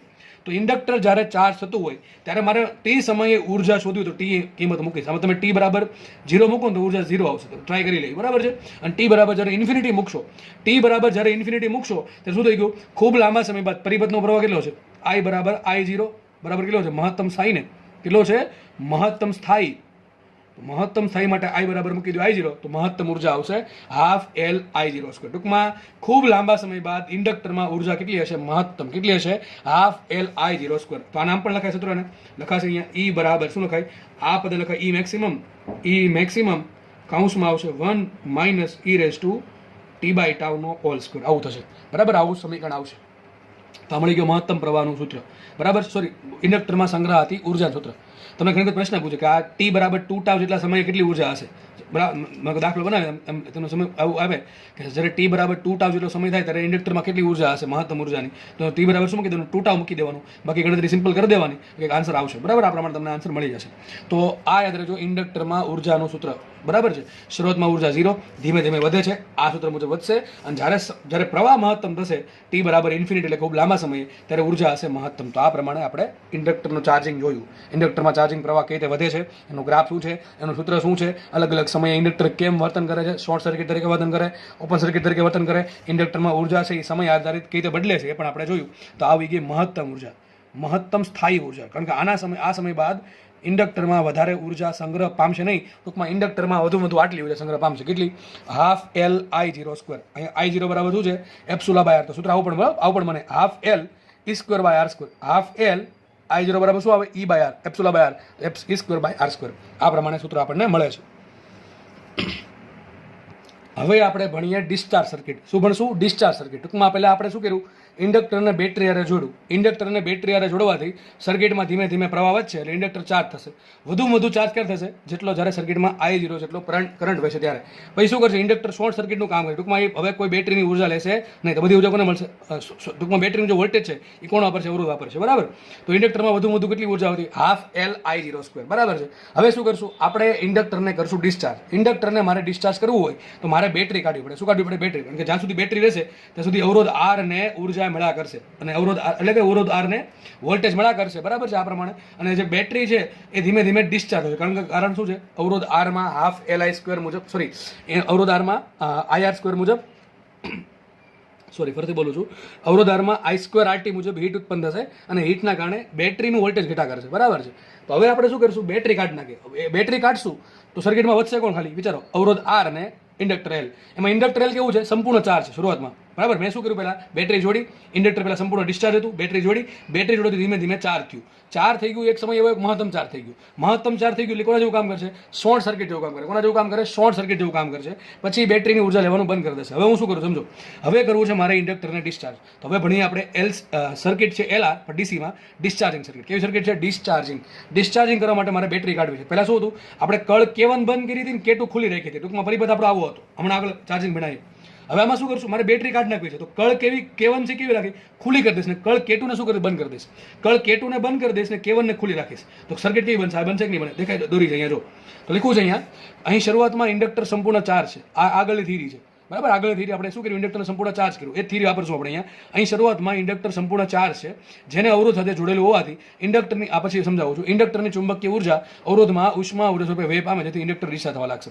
હવે જેવી મેં કળ K2 બંધ કરી અને K1 ખોલી, K1 જેવી ખોલ નાખી એટલે બેટરીનું કામ પૂરું થઈ ગયું. બેટરી સર્કિટમાંથી આઉટ ઓફ સિલેબસ, ટૂંકમાં શું કહેવાય, આઉટ ઓફ પિક્ચર થઈ ગઈ. બરાબર છે કે ભાઈ હવે એનું કોઈ સિલેબસમાં એટલે કે પિક્ચરમાં કોઈ કામ નથી. K2 બંધ થઈ તો સર્કિટ મારી આવી બનશે, દોરી સીધું સાઈડમાં. તો વિચારો, ઇન્ડક્ટર કેવું છે, સંપૂર્ણ ચાર્જ. શરૂઆતમાં ઇન્ડક્ટર સંપૂર્ણ ચાર્જ છે. અવરોધનો તો ચાર્જિંગ થાય નહીં, કારણ કે અવરોધમાં ઉર્જા કોઈ સંગ્રહ પામે નહીં. અવરોધમાં ઓલવેઝ ઉર્જા ખાલી વ્યય પામે. જો કેપેસિટરમાં ઉર્જા સંગ્રહ પામે Q²/2C જેટલી, બરાબર છે. અને ઇન્ડક્ટરમાં સંગ્રહ પામે ½ Li². અવરોધમાં કોઈ ઉર્જા સંગ્રહ પામે નહીં. અવરોધમાં ઓલવેઝ ઉર્જાનો વ્યય થાય ઉષ્મા ઉર્જા સ્વરૂપે. તો મેં શું કર્યું છે, ખૂબ લાંબા સમય બાદ, બરાબર, આપણે જ્યારે શરૂઆતમાં વાત કરી હતી, કળ K1 બંધ કરીને K2 ખુલી હતી. હવે પછી લાંબા સમય બાદ શું થશે, કળ K1 ખોલી નાખી જઈને કળ K2 બંધ કરીએ છીએ, એટલે બેટરી થઈ ગઈ આઉટ ઓફ પિક્ચર અને સર્કિટ બનશે આવી. બળ બંધ કરતા શું થશે કંઈક આવું કે ઇન્ડક્ટર સંપૂર્ણ ચાર્જ છે અને હવે ખાલી શું જોડેલ છે, અવરોધ જોડેલ છે. બે જો ખાલી શ્રેણીમાં છે, બીજું કાંઈ વસ્તુ છે, બેટરી છે નહીં, તો કોઈ વસ્તુ છે નહીં. ઇન્ડક્ટર પાસે ઉર્જા છે. ઇન્ડક્ટર પાસે ઉર્જા હોવાના કારણે અવરોધ R ને ઉર્જા મળશે અને કંઈક સર્કિટમાં કરંટ ફ્લો થશે. ધારો કે કરંટ ફ્લો થઈ છે I. જો બેટરી નથી છતાં પણ કરંટ છે. કારણ શું કરંટ હોવાનું કારણ એ છે કે ઇન્ડક્ટર પોતે ચાર્જ છે એટલા માટે. અને એની ઉર્જા ધીમે ધીમે ઘટશે. ઉર્જા ક્યારે ઘટે, વિચારો, ઉર્જા ક્યારે ઘટે? ઇન્ડક્ટરની ઉર્જા શું કામ ઘટે? એની પાસે પોતે 100 જૂલ ઉર્જા હતી, અવરોધ પાસે 0 જૂલ ઉર્જા છે. જેવી આપણે કળ K2 બંધ કરશું અને કળ K1 ખોલ નાખશું એટલે ઇન્ડક્ટરની ઉર્જા ધીમે ધીમે ઘટશે. ધારો કે 100 જૂલમાંથી 10 જૂલ આને મળી, ઇન્ડક્ટર પાસે કેટલી હશે, 90, આની પાસે 10. આ 10 છે શું થશે, 10 થી ઉષ્મા ઉર્જા સ્વરૂપે વ્યય પામશે. આ 10 પાછી મળશે નહીં, પાછી થઈ ગઈ ધારો કે 80, અહીં થઈ ગઈ 20, પાછી 20, ટૂંકમાં 20 જૂલનું ઉષ્મા ઉર્જા સ્વરૂપે વ્યય પામશે. હવે સીધી વાત છે, ઇન્ડક્ટરની ઉર્જા છે, અવરોધ છે, એ ઉષ્મા ઉર્જા સ્વરૂપે વ્યય પમાડે છે, તો ઇન્ડક્ટરની ઉર્જા ધીમે ધીમે ઘટશે. ઇન્ડક્ટરની ઉર્જા ઘટે એટલે શું થયું, ઇન્ડક્ટરમાંથી પ્રવાહ ઘટ્યો. બરાબર, સીધી વાત છે ને. સૂત્ર શું આવે, ઉર્જાનું ½ Li². એમાં I ઘટતું હોય તો જ ઇન્ડક્ટરની ઉર્જા ઘટતી હોય. તો ધીમે ધીમે ઇન્ડક્ટરની ઉર્જા ઘટવા મળશે, કારણ કે અવરોધ વાપરશે. અવરોધ કઈ રીતે વાપરશે, પછી ઉષ્મા ઉર્જા સ્વરૂપે. એટલે અવરોધ પાછી રિટર્નમાં ઉર્જા આપશે નહીં, બરાબર છે, રિટર્નમાં નહીં આપે. એટલે ઇન્ડક્ટરની ઉર્જા ધીમે ધીમે ઘટા કરશે અને કોઈ સમયે થઈ જશે 0, ત્યારે સર્કિટનો પ્રવાહ પાછો 0 થઈ જશે. તમને યાદ હોય તો તમને આવું ભણાવ્યું હતું, એસી સર્કિટ યાદ કરો. એસી સર્કિટમાં તમને ભણાવતા એલસી દોલન યાદ કરો. એલસી દોલનમાં આવું હતું, પહેલા કેપેસિટર સંપૂર્ણ ચાર્જ છે, એ ઇન્ડક્ટરને ઉર્જા આપશે. પછી શું થઈ ગયું, ઇન્ડક્ટર સંપૂર્ણ ચાર્જ થઈ ગયો, એ પછી કોને ઉર્જા આપે, કેપેસિટરને. પણ અહીંયા રિટર્નમાં ઉર્જા અવરોધ નહીં આપે. ત્યાં શું હતું, એલ ઉર્જા સી ને આપે, સી ઉર્જા એલ ને આપતું હતું. પણ અહીંયા એલ ઉર્જા આર ને આપશે, પણ પાછું આર છે એલ ને ઉર્જા આપશે નહીં, કારણ કે આરમાંથી ઉર્જા સંગ્રહ, એક તો પહેલી વાત તો આરમાં ઉર્જા સંગ્રહ ન પામે, બીજી વાત આરમાં ઉર્જા ઉષ્મા ઉર્જા સ્વરૂપે વ્યય પામે. ટૂંકમાં અહીંથી પાછી રિટર્ન આવવાનો કોઈ ચાન્સ છે નહીં. ટૂંકમાં ધીમે ધીમે ઇન્ડક્ટરની ઉર્જા ઘટીને છેલ્લે થઈ જશે 0. લખ્યું છે અહીંયા T = 0 સમયે. જો T = 0 સમય કયો, આ સમય કળ K2 બંધ કરો ને એ સમય. પહેલાનો T = 0 સમય ને આનો T = 0 સમય અલગ છે. પહેલા T = 0 સમય કીધો ચાર્જિંગ સર્કિટમાં. શરૂઆતમાં જ્યારે આપણે ચાર્જિંગ કર્યું ત્યારે T = 0 સમય કોને કીધો હતો, કળ K2 તો ખુલ્લી જ છે. કળ K1 ને બંધ કરીએ ને એ સમયને T = 0 કીધો હતો. હવે T = 0 કોને કહું છું, જ્યારે કળ K2 બંધ કરું છું ને ત્યારે જે સમય છે ને T = 0 કહું છું. તો જ્યારે આપણે ઇન્ડક્ટરમાં T = 0 સમયે આપણે કળ બંધ કરશું ત્યારે ઇન્ડક્ટરમાં આપણને ખબર છે કે ઇન્ડક્ટર સંપૂર્ણ ચાર્જ છે, એટલે એમાં સંગ્રહાયેલી મહત્તમ ચુંબકીય ઉર્જા કેટલી છે, ½ Li02. હવે આપણે જેવું આપણે કળ બંધ કરશું એટલે સર્કિટ બની ગઈ આવી, એટલે અવરોધ થઈ ગયો કનેક્શનમાં, બેટરી નથી એટલે અવરોધ ક્યાંથી ઉર્જા લેશે, અવરોધ ઉર્જા ખેંચશે ઇન્ડક્ટરની. એટલે લખ્યું છે કે ધીમે ધીમે શું થશે, જેમ જેમ સમય વધશે એમ જે સમય સાથે અવરોધમાં ઉષ્મા ઉર્જા સ્વરૂપે વ્યય પામશે. આજે ઇન્ડક્ટરની ઉર્જા છે એ અવરોધમાં ઉષ્મા ઉર્જા સ્વરૂપે વ્યય પામશે અને પરિપથમાં પ્રવાહ ધીમે ધીમે ઘટતો જશે. અને જ્યારે ઇન્ડક્ટર સંપૂર્ણ ડિસ્ચાર્જ થઈ જશે ત્યારે પરિપથનો પ્રવાહ શૂન્ય બનશે. ટૂંકમાં મેં જે વાત સમજાવી છે એ જ વસ્તુ એ ટૂંકમાં લખેલી છે. અહીંયા જે લખ્યું છે ને કદાચ તમારે કંઈક એક્સ્ટ્રા લખવું હોય તો તમે લખી શકો છો, બરાબર. It's up to you. આપણે આગળ વધીએ તો હવે મારે કોઈ પણ સમયે પ્રવાહ કેટલો છે શોધવો છે. તો અહીંયા આપણે શું કર્યું, એલ ને આર ને જોડી દીધા શ્રેણીમાં, બેટરી નથી એટલે ધીમે ધીમે ઇન્ડક્ટરની ઉર્જા અવરોધ વાપરશે, ઉષ્મા ઉર્જા સ્વરૂપે વ્યય પામશે. ધીમે ધીમે ઇન્ડક્ટરનો પ્રવાહ ઘટતો ગયો અને ઘટીને શું થશે, ક્યારેક સમય એવો આવશે કે ઇન્ડક્ટરની બધી ઉર્જા ખતમ થઈ ગઈ. બધી ક્યાં ગઈ, અવરોધ પાસે. અવરોધ ક્યાં વાપરી નાખી, ઉષ્મા ઉર્જા. ટૂંકમાં આ જે અવરોધ છે એ ગરમ થવામાં ઉર્જા વાપરી નાખે. તો લખ્યું છે T = 0 સમયે ઇન્ડક્ટરમાં સંગ્રહિત ઉર્જા કેટલી છે, ½ Li02 મહત્તમ હતી. લખ્યું છે T = 0 સમયે પરિપથમાં પ્રવાહ કેટલો છે, મહત્તમ. યાદ છે ને, ઇન્ડક્ટર સંપૂર્ણ ચાર્જ છે, પરિપથનો પ્રવાહ કેટલો હશે, I0 હશે. ક્યારે, જ્યારે આપણે કળ K2 બંધ કરવાની શરૂઆત કરીને ત્યારે જેવી કળ કેટું બંધ થઈ એટલે બેટરી છૂટી પડી ગઈ, કળ કેટું બંધ કરીને કળ કેવન ખોલી નાખી એટલે બેટરી છૂટી પડી ગઈ, એટલે હવે ઇન્ડક્ટરની ઉર્જા કોણ વાપરશે? ધીમે ધીમે અવરોધ વાપરશે. જ્યારે આપણે કળ બંધ કરી છે, કળ કેટું બંધ કરી છે એ સમય અને કળ કેવન ખુલ્લી કરી છે એ સમયે, એટલે કે શરૂઆતમાં સમયે પરિપથનો પ્રવાહ કેટલો હતો? મહત્તમ હતો. એટલે કેટલો હતો? ઇન્ડક્ટર શોર્ટ સર્કિટ તરીકે કામ કરશે અને ઉર્જા મહત્તમ હશે. પરિપથનો પ્રવાહ કેટલો હશે? I0 જેટલો હશે. ઉર્જા કેટલી હશે? Half Li square. આ ક્યાંની વાત ખબર છે? આ વાત છે જ્યારે આપણે ચાર્જિંગ કર્યું ને એ ચાર્જિંગનો એન્ડ આવો કંઈક હતો અને એ ચાર્જિંગનો એન્ડ છે ડિસ્ચાર્જિંગની શરૂઆત બનશે. ઇન્ડક્ટરના ચાર્જિંગનો એન્ડ જે હતો એ હવે બની ગયો ઇન્ડક્ટરના ડિસ્ચાર્જિંગની શરૂઆત. શરૂઆતમાં ટૂંકમાં આવું હશે. હવે જેમ જેમ જેમ સમય જશે એમ ઇન્ડક્ટર ડિસ્ચાર્જ થશે. કોઈ પણ સમયે જો સૂત્ર શું આવશે અહીંયા વિચાર કરો, સૂત્ર શું આવશે? L ઇન્ટુ di/dt બરાબર શું આવશે અહીંયા આવશે IR, બરાબર ને? કારણ કે બેટરી તો છે નહીં, બેટરી નથી તો પરિપથનું સમીકરણ કંઈક આવું આવશે અને આ સમીકરણ સોલ્વ કરવાથી આપણને કંઈક આવું મળશે. I બરાબર I0 e race to minus t/2. સીધી વાત છે, I છેદમાં આવશે એટલે કંઈક સમીકરણ આવું બનશે. I બરાબર I0 e race to minus t/2. આ શું મને મળી ગયું? આ મળી ગયું મને કોઈ પણ સમયે ઇન્ડક્ટરમાં પરિપથમાંથી વહેતા પ્રવાહનું સૂત્ર. શું મળી ગયું? પરિપથમાંથી કેટલો પ્રવાહ વહે છે એનું સૂત્ર. યાદ કરો, આગળ સૂત્ર શું હતું? આગળ હતું ચાર્જિંગનું સૂત્ર. શું હતું? I બરાબર I0 કૌંસમાં 1 માઇનસ આટલું હતું. જ્યારે ડાયરેક્ટલી અહીંયા આવો તમે આ સમીકરણ સોલ્વ કરો તમને આ વસ્તુ આરામથી મળી જશે, બરાબર છે? તો અહીંયા આપણને લખ્યું છે કે કોઈ પણ ઇન્ડક્ટર ડિસ્ચાર્જ થાય છે એટલે એનો પ્રવાહ ધીમે ધીમે ઘટતો ગયો. પહેલાં કેટલો પ્રવાહ હતો? I0 હતો, ધીમે ધીમે ઘટીને I થઈ ગયો. તો t બરાબર t સમયે પરિપથનો પ્રવાહ હશે એ પ્રવાહને કહેવાય ડિસ્ચાર્જ પ્રવાહ. શું કહેવાય? ડિસ્ચાર્જ પ્રવાહ. તો ડિસ્ચાર્જ પ્રવાહનું સૂત્ર આવશે I બરાબર I0 e race to minus t/2. બરાબર છે? અને આનો આલેખ અહીંયા દોરેલ છે. આલેખ પૂછે તમને, આ કોનો આલેખ છે? ડિસ્ચાર્જ પ્રવાહનો. કોનો આલેખ છે? ડિસ્ચાર્જ પ્રવાહ. પહેલા હતો ચાર્જિંગ પ્રવાહ. સીધી વાત છે, ચાર્જિંગ પ્રવાહ ધીમે ધીમે વધે, ડિસ્ચાર્જ પ્રવાહ ધીમે ધીમે ઘટે. તો આ કોનો જવાબ ખબર છે? આ આલેખ છે, યાદ કરો, રેડિયો એક્ટિવિટીમાં N0 નો આલેખ યાદ છે ને? N નો આલેખ. N શું છે? કોઈ પણ સમયે ક્ષય થયા પછી કેટલા બાકી વધેલા ન્યુક્લિયસની સંખ્યા, એનો જેવો N નો આલેખ હતો એવો અહીંયા આલેખ ડિસ્ચાર્જિંગ પ્રવાહનો છે. અને જેવો N નો આલેખ હતો, ક્ષય પામતા તત્વોની સંખ્યા, એ જે N હતું એવો આલેખ અહીંયા ચાર્જિંગ પ્રવાહ I નો હતો. તો I બરાબર આવશે I0, ડિસ્ચાર્જિંગ પ્રવાહ I બરાબર I0 e race to minus t/2. આમાં તમે t બરાબર 0 મૂકો તો પ્રવાહ આવશે I બરાબર I0 અને t બરાબર ઇન્ફિનિટી મૂકો, લાંબા સમય બાદ ઇન્ડક્ટર છે સંપૂર્ણ ડિસ્ચાર્જ થશે, કોઈ ઉર્જા વધશે નહીં એટલે પરિપથનો પ્રવાહ 0 હશે. ધીમે ધીમે ઘટીને 0 થઈ જશે, બરાબર? ધીમે ધીમે આલેખ આ પ્રમાણે આગળ વધ્યા કરશે, બરાબર? તો સિમ્પલ આલેખ છે, આલેખ પૂછાય છે, બરાબર છે? તો લખ્યું છે ખૂબ લાંબા સમય બાદ એટલે કે t બરાબર ઇન્ફિનિટી સમયે ઇન્ડક્ટરની બધી ઉર્જા બિચારાને ખતમ થઈ ગઈ એટલે પરિપથનો પ્રવાહ શૂન્ય હશે. ઇન્ડક્ટર કોને જેવું કામ કરે? ઓપન સર્કિટ જેવું. યાદ કરો, ચાર્જિંગમાં ડિસ્ચાર્જિંગમાં ઊંધું છે. પહેલામાં શરૂઆતમાં શું હતું? શરૂઆતમાં ઇન્ડક્ટર આ છે ડિસ્ચાર્જિંગમાં શરૂઆતમાં ઇન્ડક્ટર સંપૂર્ણ ચાર્જ છે એટલે કામ કરશે શોર્ટ સર્કિટનું. અને જેવો ધીમે ધીમે ડિસ્ચાર્જ થશે ખૂબ લાંબા સમય બાદ એની બધી ઉર્જા ખતમ થઈ ગઈ ત્યારે એ કામ કરે ઓપન સર્કિટનું. ચાર્જિંગમાં ઊંધું હતું. શરૂઆતમાં ઇન્ડક્ટર કામ કરે ઓપન સર્કિટનું અને ખૂબ લાંબા સમય બાદ કામ કરે શોર્ટ સર્કિટ. જ્યારે ઊંધું છે, શરૂઆતમાં કામ કરશે કોના જેવું? શોર્ટ સર્કિટનું અને લાંબા સમય બાદ કામ કરશે ઓપન સર્કિટ. ટૂંકમાં ઊંધું છે એ ગોખવાથી સમજવાનું છે, બરાબર છે? હવે મારે શોધવી છે ઇન્ડક્ટરમાં કોઈ પણ સમયે ઉર્જા, પણ કઈ ઉર્જા? ડિસ્ચાર્જિંગ ઉર્જા. ઇન્ડક્ટરમાં શરૂઆતમાં કેટલી ઉર્જા હતી? શરૂઆતમાં ઉર્જા હતી આટલી, હાફ LI0 સ્ક્વેર. મારે કોઈ પણ સમયે ઉર્જા શોધવી તો સૂત્ર શું આવે? ઉર્જાનું હાફ LI સ્ક્વેર. તમે I કેટલા મૂકીશ? આટલા મૂકીશ, બરાબર? ટૂંકમાં તમારે ડિસ્ચાર્જિંગની જો યાદ રાખજો ભાઈ, ડિસ્ચાર્જિંગની ઉર્જાનું સૂત્ર અલગ આવશે અને ચાર્જિંગની ઉર્જાનું સૂત્ર પણ અલગ આવશે. કારણ શું? ડિસ્ચાર્જિંગ પ્રવાહ આટલો છે અને ચાર્જિંગ પ્રવાહ આટલો છે. સૂત્ર તો મેન સૂત્ર શું આવે? મેન સૂત્ર આ છે, હાફ LI સ્ક્વેર. આ ચાર્જિંગની ઉર્જા પૂછે તો ચાર્જિંગનો પ્રવાહ સૂત્ર મૂકવાનું. જો ડિસ્ચાર્જિંગની ઉર્જા પૂછે તો ડિસ્ચાર્જિંગનું સૂત્ર મૂકવાનું. તો મુખ્ય કિંમત E બરાબર હાફ LI સ્ક્વેરમાં I શું મૂકીશ? આટલા મૂકીશ, I0 e race to minus t/2 નો સ્ક્વેર. સૂત્ર આવશે I0 square e race to minus t/2, બરાબર? Sorry, e race to minus 2t/2. આખું લાગુ પડે, ડિસ્ચાર્જિંગને લાગુ પડે. તો અહીંયા થિયરી પતે છે, બહુ ઇઝી વસ્તુ છે, બરાબર છે? હવે આપણે એક છેલ્લે જેટલું ભણા ઇન શોર્ટ આપણે એને કમ્પેરિઝન કરી નાખીએ, બરાબર છે? તો યાદ રાખજો, ડિસ્ચાર્જિંગ કે તો ડિસ્ચાર્જિંગની સૂત્ર મૂકવાના બધા ઉર્જામાં પ્રવાહમાં, અને ચાર્જિંગ કે તો ચાર્જિંગના સૂત્ર મૂકવાનું. ટૂંકમાં બેટરી જોડેલી હોય ને તો ચાર્જિંગ થશે અને બેટરી ન જોડેલી હોય, ખાલી L ને R હોય તો ડિસ્ચાર્જિંગ થશે. અને આવો શબ્દો ન વાપરે, ચાર્જિંગ ડિસ્ચાર્જિંગ. આવી સર્કિટ આપી દી, યાદ રાખજો, સર્કિટમાં જ્યારે L ને R હોય ત્યારે શું થાય? ડિસ્ચાર્જિંગ. ને L R હોય છતાં અને મને ઉપરથી બેટરી હોય તો થશે ચાર્જિંગ. ખબર ગઈ? ઓકે, તો આપણે અહીંયા થિયરી પૂરી થાય છે. આપણે જે પણ ભણ્યા છે ને મેં એક પેજમાં લખી રાખ્યું જેથી તમને સમજ પડે વધારે. તો ચલો 2 મિનિટ થશે સમજતા. આપણે જે આપણે ભણ્યા છીએ એ જ વસ્તુ લખી જાય. ચલો પહેલાં આપણે ભણીએ LR ચાર્જિંગ સર્કિટ. ચાર્જિંગ સર્કિટમાં શું કીધું? L હશે, R હશે અને બેટરી હશે, બરાબર છે? તો શરૂઆતમાં શું હતું? શરૂઆતમાં સર્કિટમાં પ્રવાહ 0 હતો. સર્કિટમાં પ્રવાહ 0 એટલે ઇન્ડક્ટર સંપૂર્ણ કેવું છે? ડિસ્ચાર્જ છે. એમાં કેટલી ઉર્જા છે? 0 છે, બરાબર છે? ઇન્ડક્ટર કામ કરશે ઓપન સર્કિટનું. હવે આ શરૂઆતની વાત હતી.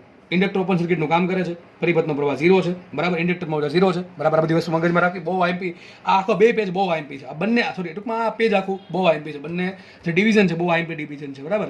હવે આપણે કોઈ પણ સમયની વાત કરીએ. ખૂબ સમય થોડાક સમય પછી શું થશે? સર્કિટમાં પ્રવાહ આવે છે. કેટલો પ્રવાહ આવે છે? આટલો પ્રવાહ છે, જેને કહેવાય ચાર્જિંગ પ્રવાહ.